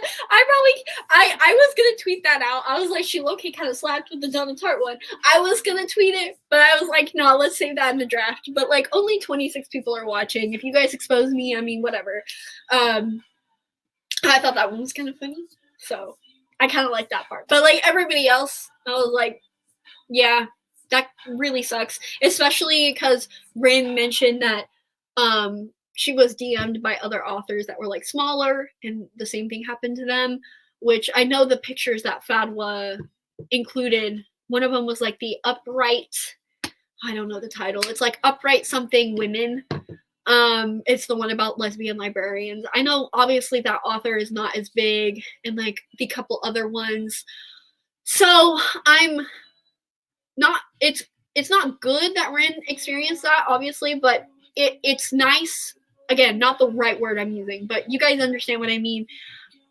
It's nice that a author with a platform was able to come out about it and have backing with from the community, which I don't think would necessarily happen if it was a lesser known author. I mean, maybe it would have, but I'm just saying it's good that an author with a fairly predominant platform was able to speak out about this and get contacted by Mackenzie Lee and like in like the trashiest way possible. I am going to be very interested to see who reads her third book in that trilogy, because I know that's like the only thing popular that she's written. Because I know she came out with Loki last year, and like nobody read that. Nobody read that, which isn't surprising. And so I know that she is coming out with another book in like her only popular series. So it's going to be interesting to see who reads that. I'm not necessarily one of those people who like you can't read from problematic authors or you can read from problematic authors. I think it's one of those things where it's personal, like how you think of it, and I don't want to like censor people or anything like that. All I can say, I've never read that series. I never will be reading that series. And that's all I can say about it. So again, I'll be interested to see who actually reads the book and if they get shit for it. So yeah, that's it. She's trash. So had to delete because my mental health was suffering. Stands of fantasy written by adult white men are a lot. The lesbians stood by me, and that's all that matters. Well, that's good. You know what? Like I said, like if you like, yeah, if your mental health is suffering, like you gotta do whatever you gotta do. Like, who cares what anybody else thinks, you know? You are the only one who sees inside of your brain and has to live with yourself. So you gotta make sure that you're chilling as best as you can. Love to sit back and observe. Yep, that is such a Scorpio thing. That is such a Scorpio thing. Scorpios are so messy, but like they're messy in the DMs, in like the background. I always like to see Scorpios like actually comment on things though, because I'm like, ooh, they sit on that. They sat on that. They thought about what they were going to say. Chose my channel name for a reason. Yeah, that's true. Everything does not need a response. You are absolutely right. Especially if like the same thing has already been stated. So that's another thing. It's like, I don't really need to talk about the Mackenzie Lee thing because like, I mean, everything's been said already. Like, I don't really need to say anything.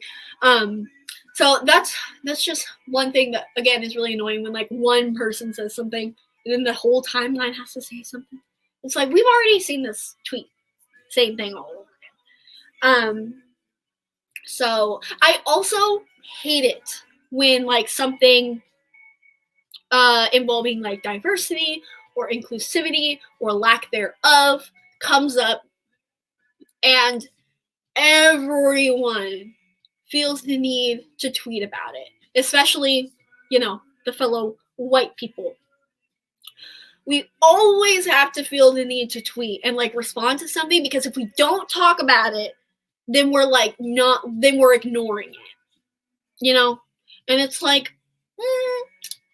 like you're not ignoring it. Like I would rather you just like not comment on it than like see all of the tweets about it. It's like, you know, you guys get what I mean. It's like at some point it just feels disingenuous, and like you just be quiet and just listen, and just if the tweet or the thing that happened does not apply to you, like if the tweet is about reading diversely and you read diversely to the best of your ability, then the tweet does not apply to you and you do not need to talk about it. I think that's yeah, everything does not need a response. You're absolutely correct. Upright Women Wanted by Sarah Gailey. Sarah Gailey, she wrote. Did she write Magic for Liars? Is that a different author? Because I read that. I think I DNF'd it because it just wasn't necessarily my thing. You someone who loved their American hip. Oh yeah, I do remember people talking about that. That's the one, like the alternative America where people are like hippo hunters. So strange. The worst is that she claimed. Yes, I saw that. I was like, interesting. Not surprised, but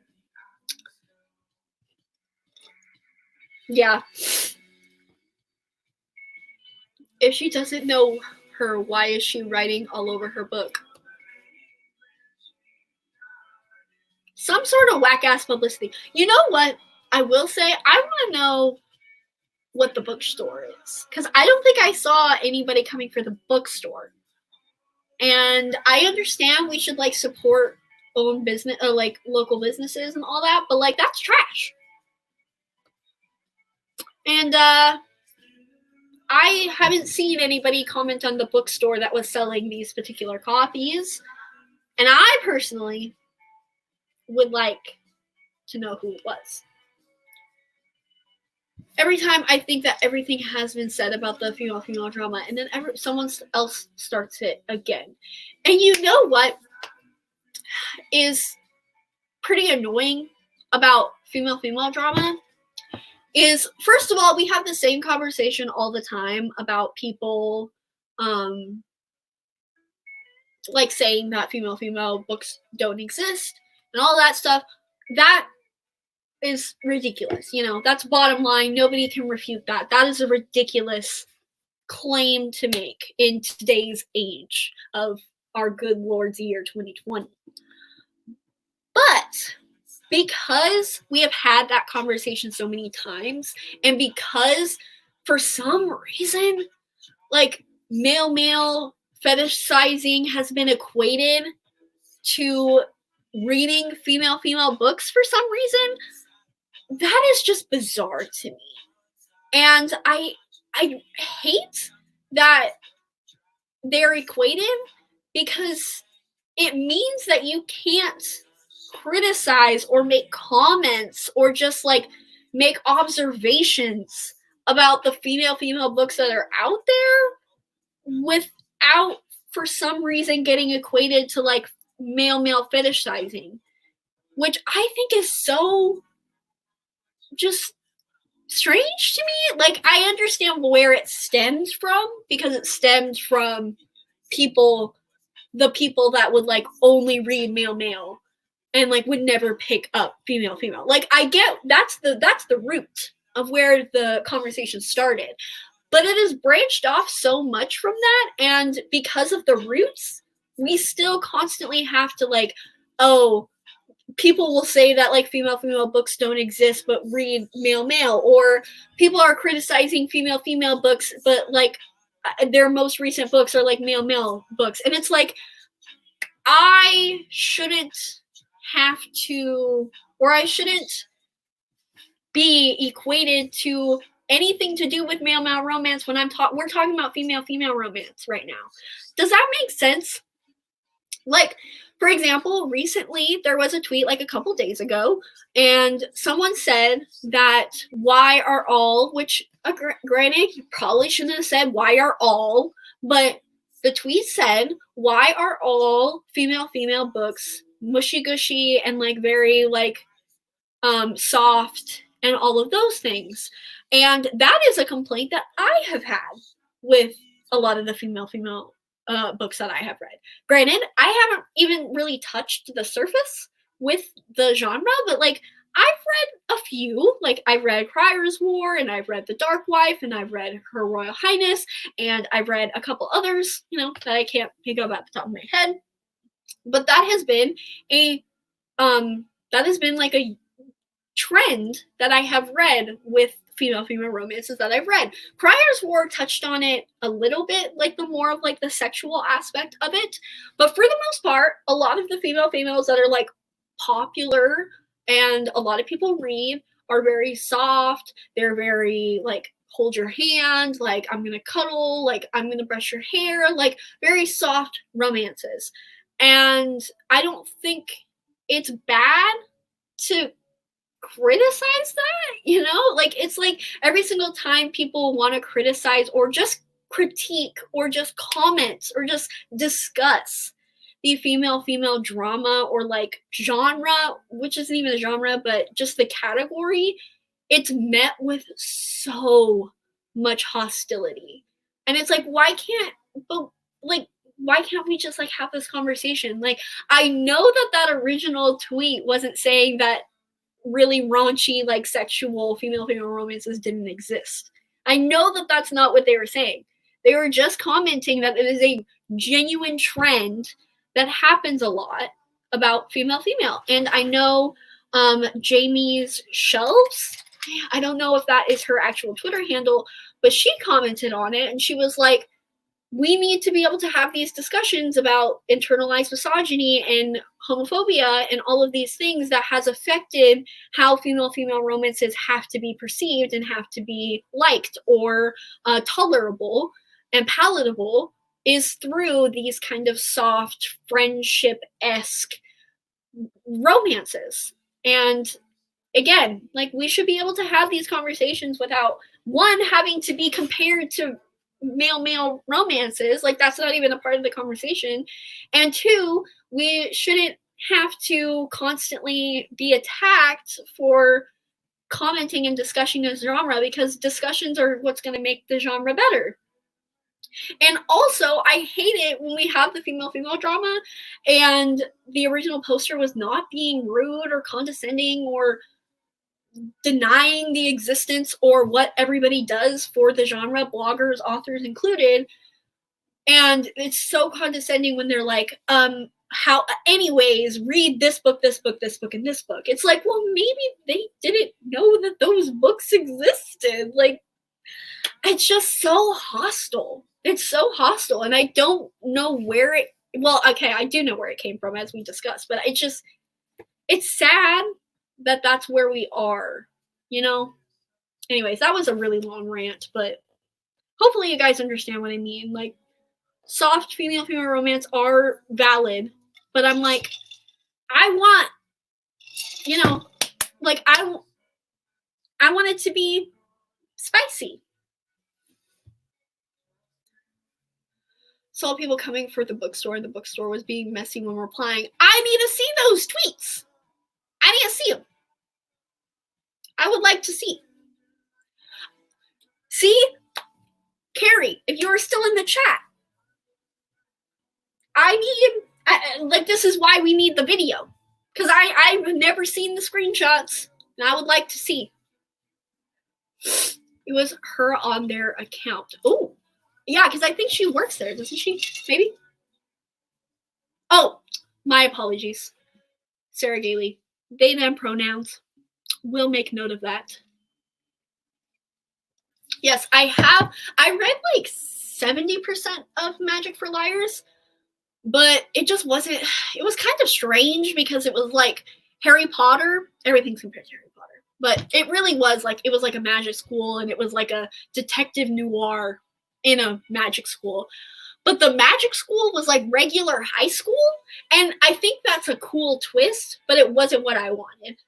But it was a fairly good book. And I still would recommend it to people. It just wasn't what I wanted. But I do want to read When We Were Magic, because that is the one that is like the girl gang, isn't it?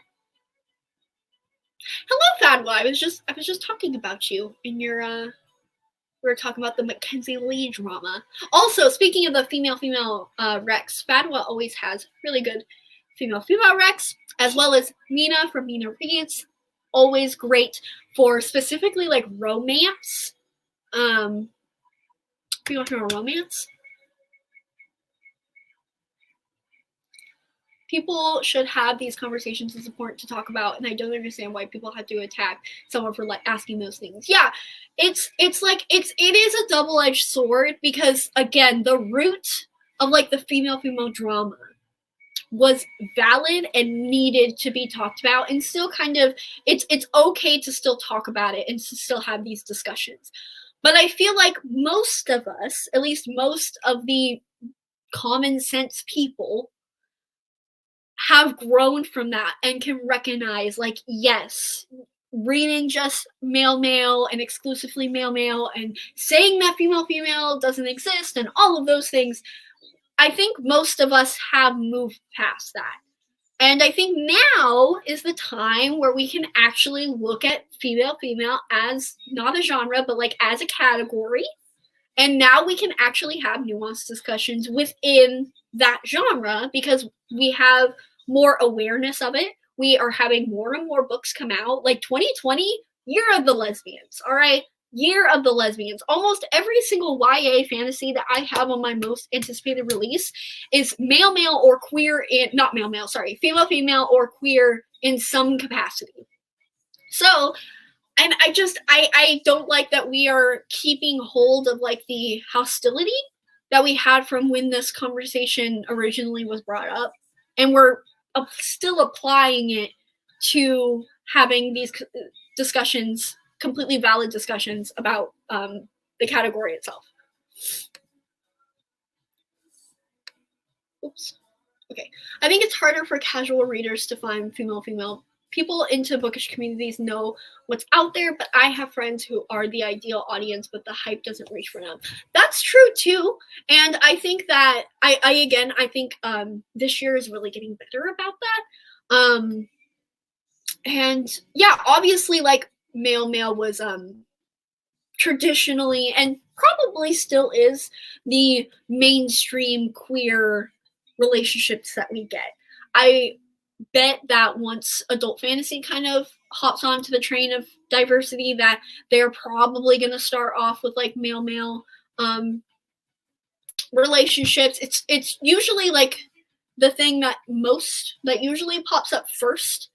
Even though I think that the Poppy War by R.F. Kuang has a female relationship to it, but you know, women of color, they are like, they never do us wrong. All right, they are always years ahead of all of us.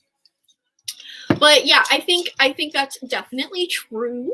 I think again, it's probably changing. Like with Pryor's War, I mean, I don't know how popular it is for people outside of the bookish community, but it is by a mainstream publisher, so that's really good.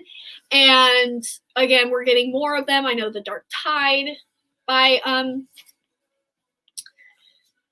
is getting published. I'm going off track, but yes, that is true, and I know it's going to get better from here. And that's again another thing where it's like a lot of people do not know that these books exist, and I understand the argument like, well, you should be like searching them yourself, like Google exists. Like, do not leave it on the bloggers who have to tweet the exact same things over and over and over and over again, and the same exact recommendations over and over and over again. But also, like, some people, like, you have to be able to see when somebody is like being genuine and being genuinely interested and being like lazy. And I feel like it's definitely a hard thing to distinguish, but it's possible. It's just, you know, I don't know.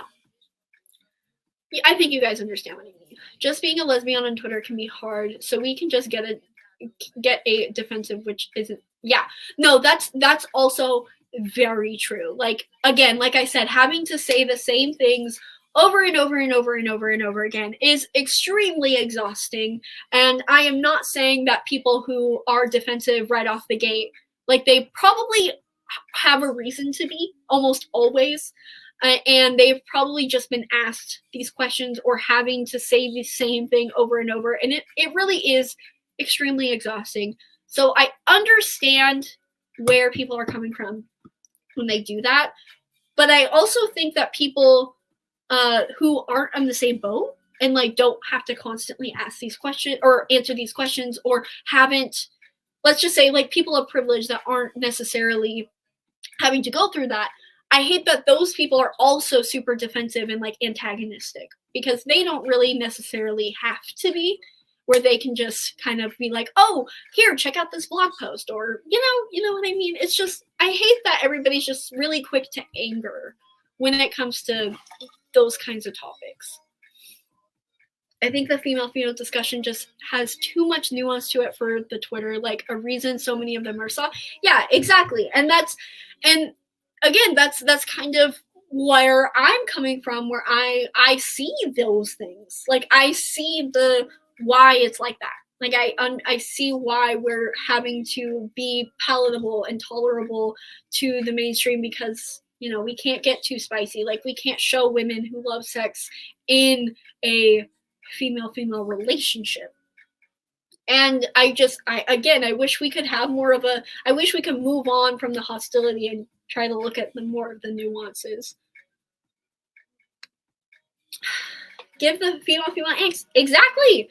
Give us angst. I want all of the hetero tropes in female.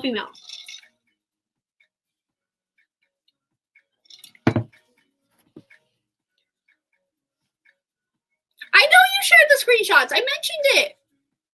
I retweeted your tweet.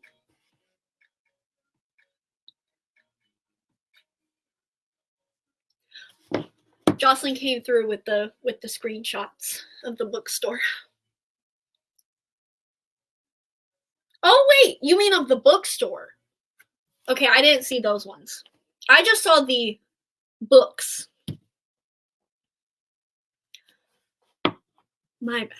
I didn't see the bookstore ones. But now I will because people are educating me.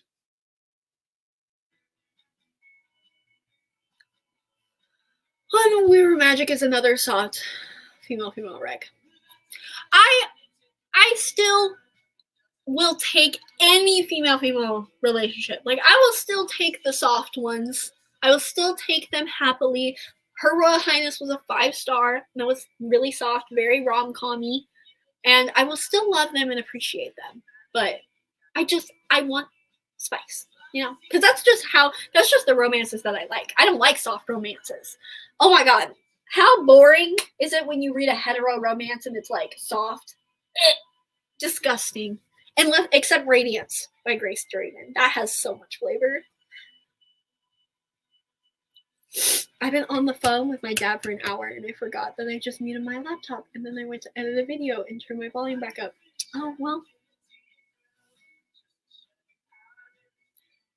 The Poppy War doesn't, the first book at least. I think the second book does. At least I've been told. I've been told that the second book does. I know that the first one does it. That's one book.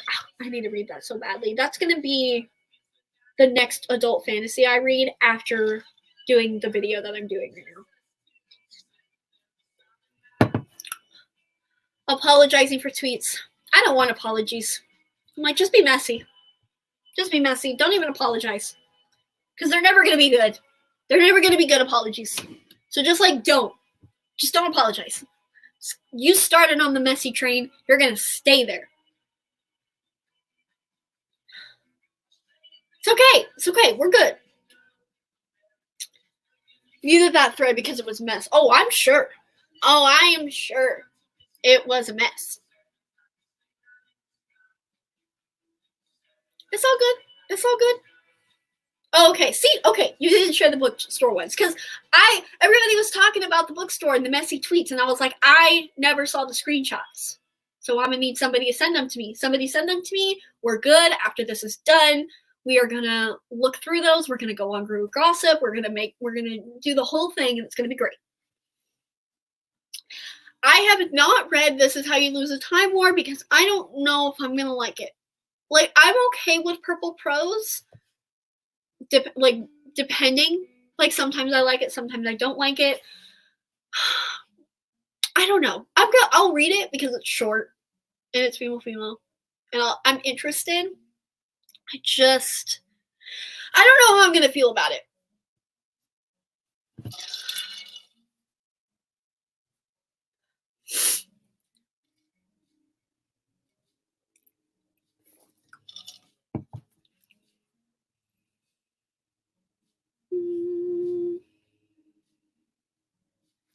I did finish scheduling for BookCon in bed yesterday, so that's fun. If you guys are BookCon in bed, oh my god, it's BookFest in bed. We are not getting copyrighted. I want more lip gloss. I can't. So that's really fun. I'm very excited for that. Oh, Fenty. Oh, I love Rihanna. I love her so much. So yeah, BookFest in bed. Very exciting. I have 13 authors coming on and 4 groups of booktubers. Two booktubers each for each booktube panel, which is great. I had 16 authors, but one canceled and 2 didn't get back to me. So which is a lot more manageable because I wanted more booktubers on. And I planned on doing a whole lot more booktubers, but because so many authors agreed, I was like, shit, well, I can't cancel on you. So, but I think it worked out. The booktube panels are themed around a specific theme. We're going to have giveaways for them, and we're going to play games with maybe a couple of them. I haven't decided yet. I haven't had anything like confirmed in that department. Right now, if you guys are interested, I'm sure you guys have heard about it because you guys are my loyal subscribers or whatever. I am doing a baking challenge at the moment for Bookfest in Bed. You just have to bake something, and you can either post a video or post a photo on Instagram or Twitter. And bonus if it's green, because that's kind of our theme. And the winner it's open internationally, and the winner is going to get a candle of their choice from Grace and Honey UK and a finished copy of Belle Revolte, which is female. Look at that. Full circle. I haven't read it, but I think it's Princess and the Pauper too, which is pretty cool. Does making sourdough starter count? Yes, absolutely. You can bake anything. You can literally bake anything. It's just a little treat. Yes, and tag them on Instagram. Our lovely Instagram, what are they called? Host? No. Person is here in the chat. She's great. You can just hashtag baking for bed and just tag everybody. If you want to know like the actual details of like what you have to do, like all the people you have to follow, go watch Tori from Medusa Reads video. I'll put it in the chat for you all. For Fred.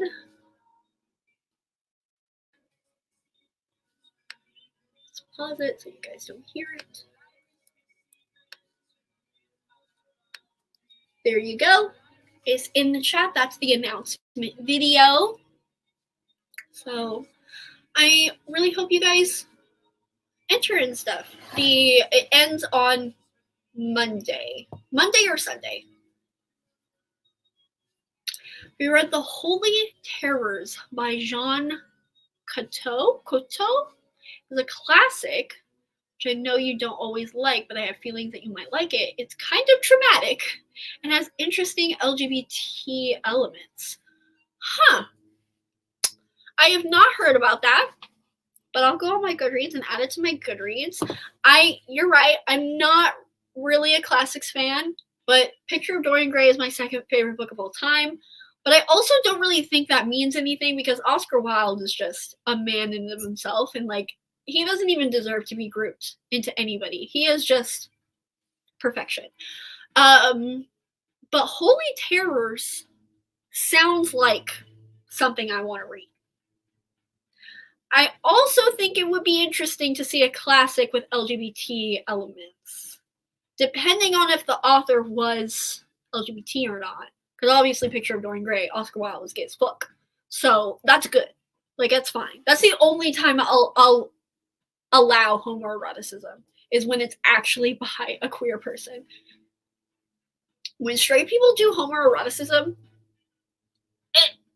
disgusting.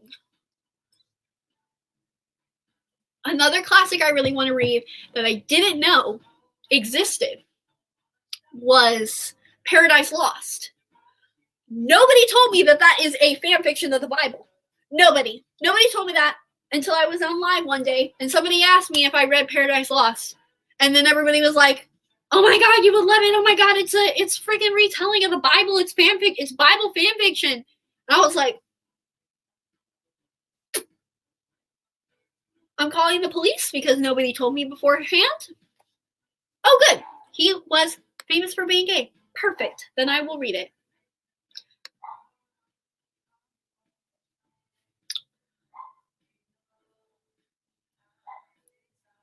Octo. All right. Interesting. Listen, give me more Bible retellings. Give me more of those. I have one right here that I haven't read. It is Eve by Alyssa Elliott. It says a novel of the first woman. Never heard about it. I just saw it at Goodwill one day and I picked it up because Genesis is the only book of the Bible I've read. And obviously I love creation stories. And Eve is a bad bitch. And I'm hoping that this is a feminist retelling and not filled with misogyny, because it quite possibly could. I really just do not know anything about it. I don't even know if this is religious or not. Like, obviously it's religious, but I don't know if it's, like, actually, like, Christian, I guess I should say. I don't know if it's Christian fiction. If it is, that's going to be a little disappointing. Because, like, I want Bible retellings, but not actually religious. I know, it doesn't really make much sense, but that's what I want. Like, imagine, stay with me. Imagine a Bible retelling told through the eyes of Mary Magdalene. My mind, incredible. Incredible. And, like, her and Jesus fuck. It doesn't need to be explicit, but I mean, all the power to it if it is. Because, like, to me, all I'm saying, everything I'm saying is blasphemous right now, all right? If you are actually Christian, I apologize. I truly apologize, honestly, like, genuinely, I'm sorry. But to me, as an atheist woman who is, for some reason, super obsessed with religion, I always see Jesus as a really cool dude. Like, I envision him as a really cool dude bro. That's, like, just real chill, real accepting. Just a real cool dude that you just want to sit down and, like, talk to. That's how I envision him. And I envision him smoking a whole lot of weed as well, so that helps. So I feel like it would be a really awesome time to just read a book following his girlfriend and them just, like, traveling the world. Just throwing out some miracles here and there. I think it would be really fun. And it could be, honestly, if you didn't want to go the fun route, we could go the tragic route. We could go the tragic route, and we could do a straight, white, heterosexual, I already said that, version of Song of Achilles. My mind, oh my god, that would be so powerful. Like, that would honestly kind of slap. I don't know. Somebody needs to write it.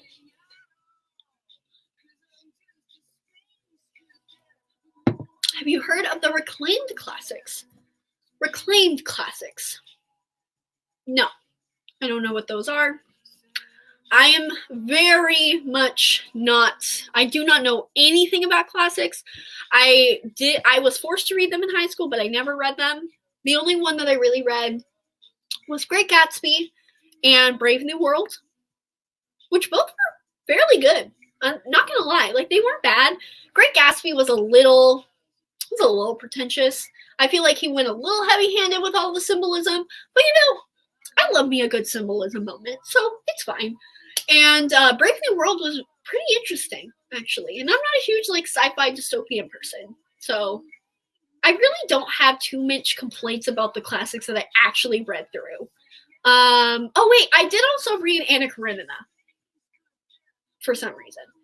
And that one was just depressing, which is a Russian classic. I think that's the common theme, at least with Tolstoy. I say, as someone who has only read one Tolstoy. What am I even talking about? I am a real heavy classics kind of gal, but also heavy of aesthetics. I think those are going synonymous. If you love classics, you're really good at aesthetics. And if you really like aesthetics, you probably really like classics, or at least a few. That's my theory, at least. Nama is a Bible retelling where Noah's wife is bi and fucks Lady Mermaid Angel. Okay, we are going to Goodreads right now. Yes, that sounds lovely. Is it called Nama's Kiss? Oh my god, is it by Jacqueline Carey? This one? She's the author of Kashiel's Dart, which I started and I couldn't finish because it's so thick. And it was a library book. But that sounds... Okay. I'm looking at the description. I don't know if this is the same one you're thinking of because I see like gods plural. I don't see anything about like Christianity. You'll have to... But like, bottom line, we're adding that. We're adding that to the list. That sounds amazing. Wow. Okay. Love that. The Narnia books are based on the Bible. They are a very like heavy allegory for the Bible. I read Lion Witch of the Wardrobe. I really enjoyed it as a kid. Thought it was a great book. I'm probably never going to read them today, but I really like the movies. So, there you go. And written by Madeline Miller. Yes, truly. Yeah, Madeline Miller, or I would love to see S.E. Dimer do it as well. She's the author of The Dark Wife. She did it fantastically. We can make Jesus a woman. Make it gay. We've already established that it's blasphemous, so let's just go a step further. And S.E. Dimer has a very similar writing style to Madeline Miller. Obviously, it's like not on Madeline Miller's level, but it's very reminiscent of how she wrote The Dark Wife, which is a Hades and Persephone retelling. And so I think she would do a really good job about it. I think Laini Taylor would do a really good job about it. Who else has written Greek myths? Retellings. I don't have a ton of them. But yeah, obviously Madeline Miller would be great. Mary Magdalene stan. Love to see it. And you're a lesbian? Makes sense. It checks out. We love that. We love that foreshadowing. Christian, and I'm personally fine with like explicit retellings like that, but I am pretty removed from Christians as a whole. Yeah, I'm sure that like most people would not be okay with it. I'm pretty sure. But like, you are my favorite kind of Christian. So, love that. I think Mary Magdalene was Jesus's beard and he was hers. Beard? Like, I don't know what... She was his beard and he was hers? Was that a typo or am I just ignorant? Probably. I read this fantastic book about Lilith by Ada. See, I would love a Lilith-centered story, probably more so than like anything else, because I don't know too much at all. So, and like everything I could say right now could be a lie. But I remember I was like researching a bit for a like biblical retelling story when I was like in high school, and I know like the origins of Lilith through like the Judaism aspect, and I don't know how much it like crosses over to like traditional Christianity or not, but I know that she was Adam's first wife, and she was either told by God or told by Adam or told by one of them that she had to be like submissive, and she had to be the wife and the childbearer, and she had to be like domestic and all of those things, and that's the reason that she rebelled. I could have been making that up, I could be mistaken, but I think that would be interesting to see just a bad bitch. And like she's like the first demon, Isn't it right? Isn't she like the first demon? See, okay, yeah, I thought that was true. I thought that Lilith is only in the Torah and like only in Judaism. So I'm glad you confirmed that. And like if Catholicism doesn't teach it, Protestantism probably doesn't. Protestant, oh my god.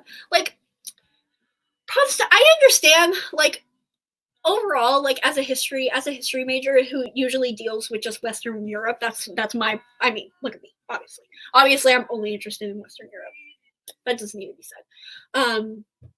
But I spend a lot of time, with the whole Reformation and all that jazz. Like I know a ton about the early Catholic Church and like that whole thing and just Protestantism and all those things.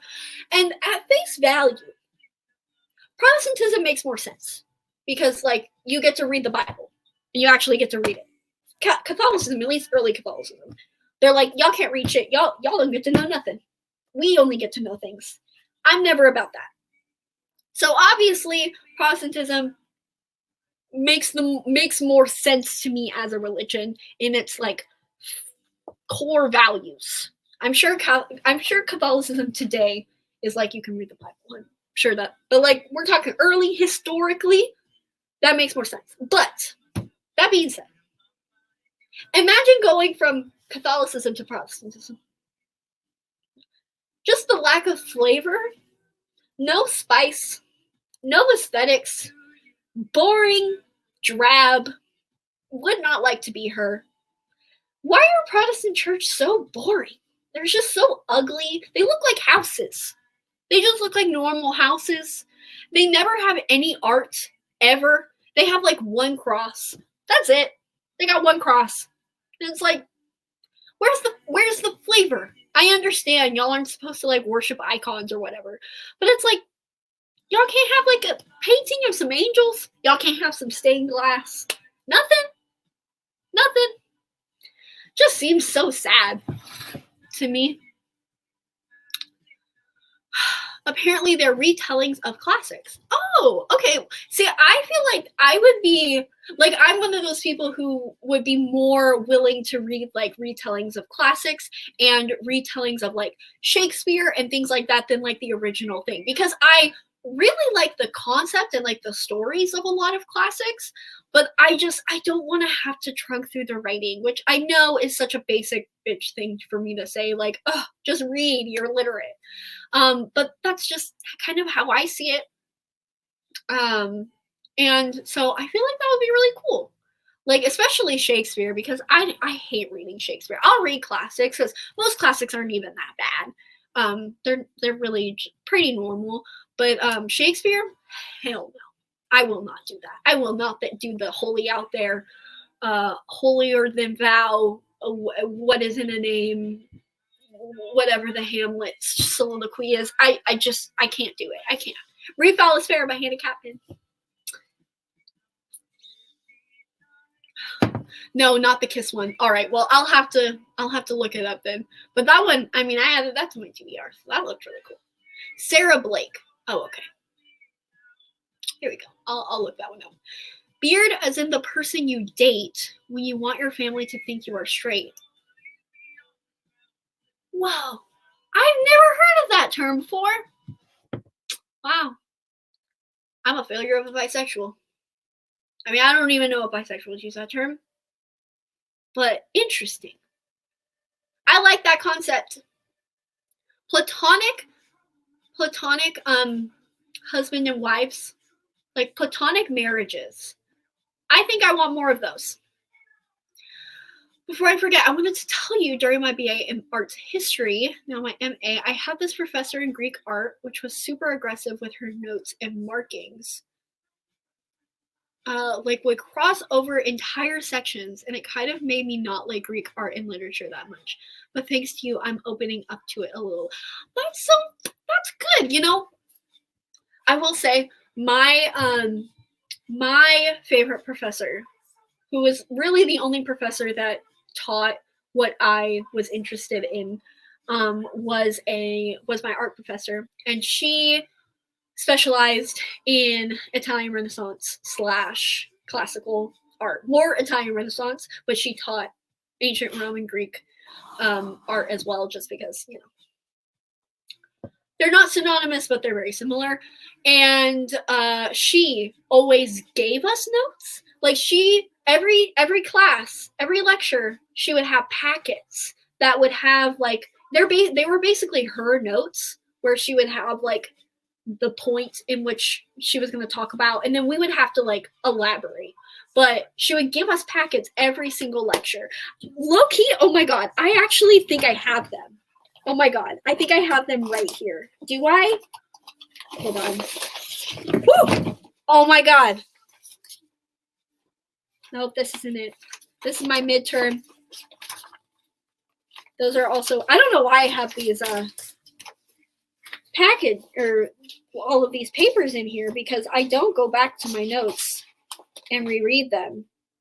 Oh, I think these are all for like my race and ethnic studies class. That would have been so funny. Anyways, she did that, and so she had a lot of notes. So I understand, but obviously that's like my shit, and I was like, give me more notes, give me more of them. But I'm glad I can like open you up.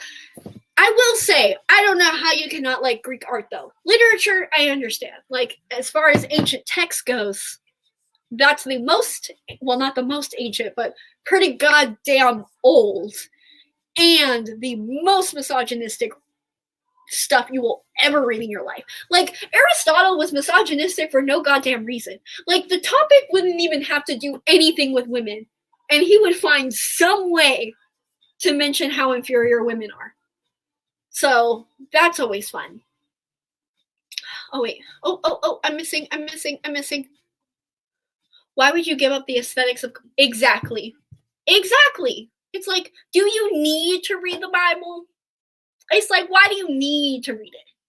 Like, can't you just have some, like, why do you want to? Like, it's like, you want to read that?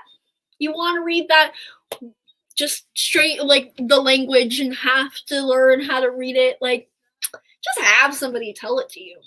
You already go to church. You already have someone read it on a weekly basis. So you might as well stick for the aesthetic. I learned about her through a classical and biblical text class in college, and I got obsessed with Lilith and her story, plus the cutting out of women throughout religions. Oh my gosh, a classical and biblical text class? That's a dream. That is a dream. That is a dream. Oh my god. I hate, my biggest regret so far in my short-lived life is not researching colleges properly and just going to the one that accepted me, because the one that I went to has had nothing for me. Nothing. So, yeah, that really sucks. Frankly, went to Catholic to just vague Christian. Protestants don't have the culture and the aesthetics that I'm used to. Yeah, and like Catholicism also has like all those rituals, and like they got a whole like 10-step process, and they got all these different like events and stuff. My uncle teaches at a Catholic school, and he's not Catholic, by the way, but he has to say he's Catholic, of course. Like, I think on his application he had to like put down a church, which, I mean, I guess makes sense, because like private schools can do what they want. But I digress. So like I'd been to the Catholic school a couple times, and like my dad used to help him like shoot the what do they call it? The one when you're 12, the one that starts with a C, and you have to wear white, whatever that one is called. So I like all the different like stages and stuff. What I don't like are Catholic weddings. Those are way too long. Way too long. I hate going to Catholic weddings. I've only had to go to one, but one was enough. One was enough. And it wasn't even a very pretty church, so. Catholic church, yeah, see, there, oh my, you know what? You are exactly right. There is a scent to Catholic churches, and it's a lot more pleasant than Protestant churches. Like, I did not go to church for very long. As you can probably tell from all of this whole conversation, I did not go to church for very long. I went for like a few months. But from my time, and I went to a Protestant church, by the way, from my time going to church and looking back on the memories, I distinctly remember the scent of the church so vividly, and I hate it. But Catholic churches are different. I don't know. Maybe I don't know what they do differently, but aesthetics do cost money. And I know that Protestants are like, you gotta be poor, which every single religion says that you have to be poor. Nobody is ever poor, except for the actual, like, regular people. Not the people running the church, though. Only a few classics that I'm interested in. The rest of them, not so much. That's how I feel too. The classic, like the story has to like appeal to my niche interests. Like Picture of Dorian Gray was like written for me, and so that one was really easy to pick up. I am interested in The Count of Monte Cristo, even though that one's so long, and I feel like I would only read the abridged version, which people say that you shouldn't even do, so like what's the point? But I watched the movie when I was in high school and I really enjoyed the movie, and I really enjoy revenge stories, and that one's like the first revenge story. Obviously Paradise Lost really appeals to me, so only the ones that like match my really niche interests I will read. Like you'll never catch me reading Jane Austen. I'm sorry, it's just not gonna happen. I just don't care. Another one I really want to read is Rebecca. That one sounds really interesting too. I don't know a whole lot about it, but that one I would be interested in reading. Oh, it didn't mean notes. I meant in her corrections of students. Oh, yeah, mine did that too. They're very passionate, like classicists, and like, yeah, I feel like that's just art historians in general, at least like Western European art historians. They're definitely very pretentious. Renaissance sculpture, yes. I mean, my favorite, obviously, I'm a fan of Renaissance. High Renaissance paintings are my shit. I have them all over my wall currently, and Botticelli is my favorite painter, obviously. Not just because of Birth of Venus. I mean, that played a big part of it, but his religion. Botticelli. Botticelli is the perfect painter for me because I'm going to nerd out a little bit. The way in which he normalized mythological images and also did the most beautiful like traditional Christian art, and the way that he like combined the symbolism of both without being like hung or freaking burned for blasphemy. Beautiful, and everything that like Christian melded with mythology. That's my aesthetic. That is me. Communion. There we go. Yes, communion. Or confirmation. I don't know if those are the both things. Are those different? Maybe. Lutherans are wild. I don't think I've ever met somebody who was Lutheran. I know that it's fairly popular in the US, but I know that it's more of a popular thing in like the Nordic countries, I think. Maybe. At least if history still stands. But I don't really remember a whole lot about what separated them from the other sects of Christianity. Is that the one where it's like everything is predestined? Like it's like fate, like everything is predestined. You're like the entire time, like your entire lifespan is destined by God from your birth. Or is that a different one? I don't remember. I just know that they were very not extreme, but extremely different, I guess, or had more of an extreme difference. shit ton of incense. That's probably why I love it so much, because I really love incense. Except I'm not a huge I don't really like frankincense. I'm not, and I think that's like the traditional incense smell. That or sandalwood. Sandalwood's okay. I'm okay with sandalwood, but frankincense is way too strong for me. Like if an incense has a lot of frankincense in it, I will not like it. I'm more of a like kind of smokier scents or fruity scents.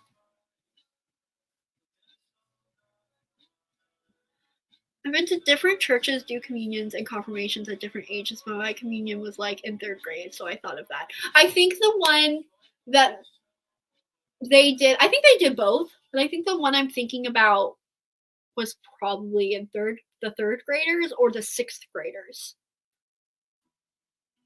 Importance of being earnest. No, I have not read anything else by Oscar Wilde except for Dorian Gray. I really, really want to, and I will. I heard that he did a fairy tale collection, and I have that on my wish list, and that's going to be like the first book I buy. Either that one or the annotated picture of Dorian Gray. I really want either of those. And it's so pretty. It's like purple, and it has like a purple outline, and the cover is like very florals, and I don't know like if they're retellings of like Grimm's fairy tales or like his own fairy tales, but as soon as I heard that he like wrote those, oh, so excited. But yes, I definitely want to read Importance of Being Earnest as well, even though I'm not crazy about plays. Confession, communion, and confirmation. Man, that's a lot. Maybe that's too much. I don't know. I kind of like the ritual aspect of it, because it's like, if you're gonna be religious, you might as well have all the rituals. You know, make it official, make it spicy. Confirmation is when you pick up kind of like your patron saint, I guess. Communion was when I was in 2nd grade, and then confirmation was in 8th grade. That's too many C's. They gotta change up the names. I know the Catholic Church has to work on way more things than like the names, but they always choose to fix the shit that never matters, so they should do that. Oh my god. Confirmation. Having a patron saint. I want that so bad. I'm pretty sure I have a couple patron saint necklaces. And I'm like, why? I just ordered one recently that has like pearls, and it has the cross on it, and it's got a freaking pendant. I'm a mess. I strive for blasphemy every single day. Confirmations 15, 16. Yeah, I don't know. Recently discovered what literary fiction is finally after pondering for years, so I've been doing some homework on that. Literary fiction, trash. Trash. I hate literary fiction. I know that we started off this live being like, you have to, like, you shouldn't say a genre sucks and whatever. But like liking classics is valid. I love you. I love that you do that. I'm so happy that you enjoy that. If your favorite genre is literary fiction, I just don't trust you. I truly just do not trust you. Probably because I've had such bad experiences with people who read literary fiction, and it's so pretentious. And it's pretentious for no reason. Like, a lot of classics are pretentious for a reason, because they're old, and it's just the way they're written, and it's very like theme heavy, and there's a lot of reasons why classics are pretentious. Literary fiction is pretentious for no reason. None at all, except to make you feel smarter.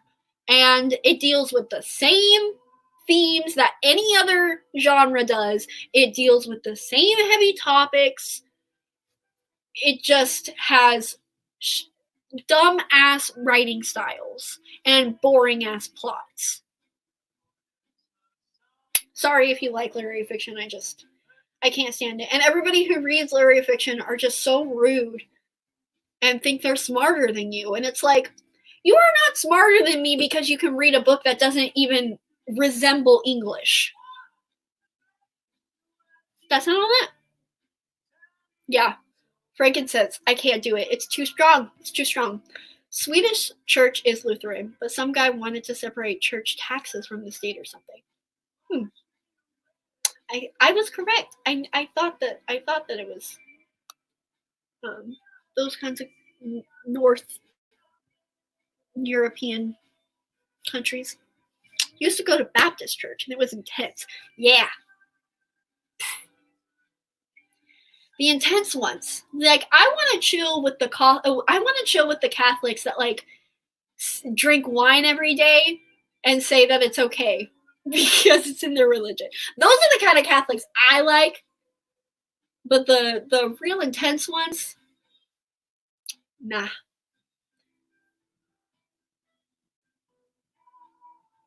For gay classics, I recommend Maurice. I'll look up. Maybe that's what I just need to read. Maybe I just need to read the gay classics. Probably. Please read the play The Love and the Nightingale by Timberlake Wartenbaker. It is a retelling of the Greek names. I say it time and time again. I love the Greeks, but they got some weird ass names. That sounds lovely though. I don't prefer plays. The only plays that I really like are actual Greek plays because it's like the only way I can consume the stories. But for the Greeks, I suppose I will make an exception. Love of the Nightingale. I will make note of that. Thank you very much. Maurice was written in 1914 and is explicitly gay, not just subtext. Wow, we love that. But it wasn't published until 1976. Oh, the 70s. What a time to be alive. At least as a white person. You know? Probably nobody else wants to go back in time.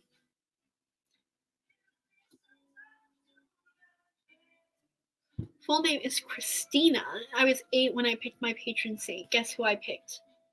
I do not know any Catholic saints, so I cannot guess.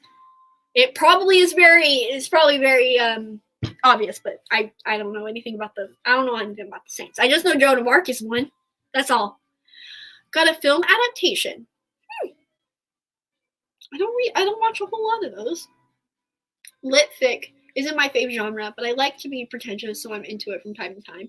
You know, I can respect people who like admit to being pretentious. Those are the people that I'm like, I understand you. I get that. But it's the people that like pretend they're not pretentious, or they think they're smart and intelligent instead of being pretentious. It's like, no, you're pretentious. All right, you're not intelligent or more so than anybody else. You are just pretentious. So I like people who admit to it. Some of it sucks. Where the Crawdads Sing. Worst book ever written. I'll take your word for it. Catholic church I went to when I was little was lit. We had parties all the time and it was so accepting of everyone. Love that. Experience less homophobia in Catholic school than public school. That is very interesting. Huh. What are your feelings about films? French Wave has some super aesthetic. You know, I will say, although I love my aesthetics, I love my gays, I love all of that, not a big movie person. If I don't watch a movie in the theaters, I'm probably never gonna watch it. I have a favorite, like my favorite director is Edgar Wright, and my two favorite movies are by him, Baby Driver and Scott Pilgrim. That's as far as my movie knowledge goes. I've watched a couple Tarantino films, but I really am not into films to be honest. And I have been recommended the gay lesbian movie that is going around aesthetic Twitter. I don't remember what it's called. I think it's historical, and I know that it's very beautifully shot and it has very good aesthetics, but I'm not gonna watch it. Like, I am one of those people who like won't read a movie because I'm not gonna watch a movie. I'm very picky with the movies I watch anyways. So like if I do watch a movie, I don't want to like read it. I know that's a very ignorant thing for me to say and a very privileged thing for me to say, but I'm acknowledging it, and it's just is what it is. Yes, Portrait of a Lady on Fire. That is what I have been recommended multiple times. Maybe I will watch it one day just because of how many people have recommended it to me, but it's not going to happen anytime soon. Oh, San Christina. Love that. Isn't that what you're supposed to do? Because my art history professor who was Catholic, her name is Mary, and she chose Mary as her like patron saint. So isn't I thought that you were supposed to like pick the person who had your name, because that's like what your parents did. Maybe that's just like an Italian Catholic thing, because she was Italian. Again, I don't know. I don't know the rules. One very beautiful film, a Czech new wave one called Valerie Week of Wonder. It has nature and very flowy fabrics and pearl earrings.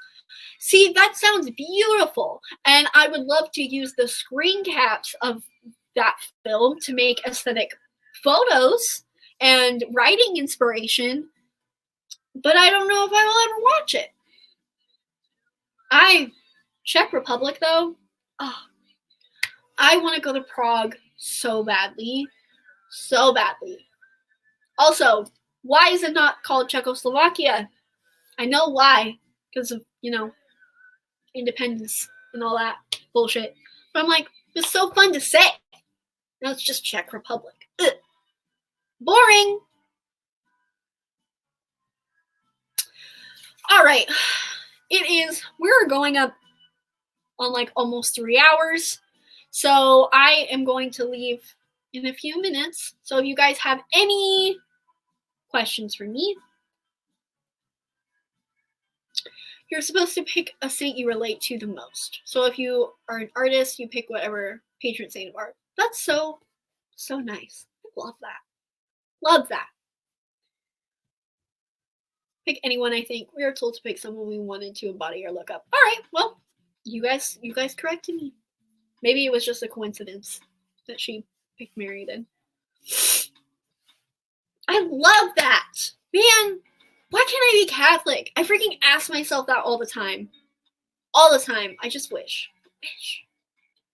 Just didn't work. Didn't work with my brain. Maybe in another life.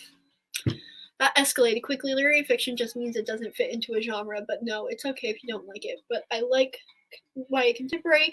I mean, I wouldn't say that literary fiction just means it doesn't fit into a genre. Literary fiction does have qualifications, and those qualifications always mean very like flowery or unique writing style, heavy like analysis, heavy themes. Whether those are done correctly or well, that depends. That's usually what qualifies or what gets recognized and praised as literary fiction. I will say that I think literary fiction written by people of color are really good and really interesting, specifically because I really like how themes about like living as a person of color and like trauma and just race identity and just a lot, like all the themes surrounding those. I think literary fiction really strives in those discussions, like The Deep by River Solomon. I know Tanashi Coates, I think, just released a new his new book is literary fiction, because I think that it's kind of similar with like Latinx and like magical realism. I think it's just a really beautiful way to show in an abstract way how that affects people. But like just straight up white people, boring. Don't care. Not interested. Oh, thank you. Thank you guys for chatting with me. This was a very impromptu thing, so I'm glad I could talk with you all. I hope you guys are well. I hope you guys are doing well, but I'm going to go. Thank you guys for hanging out. Hope you guys had a fun time. Hope you guys have a good rest of your day. Bye, guys.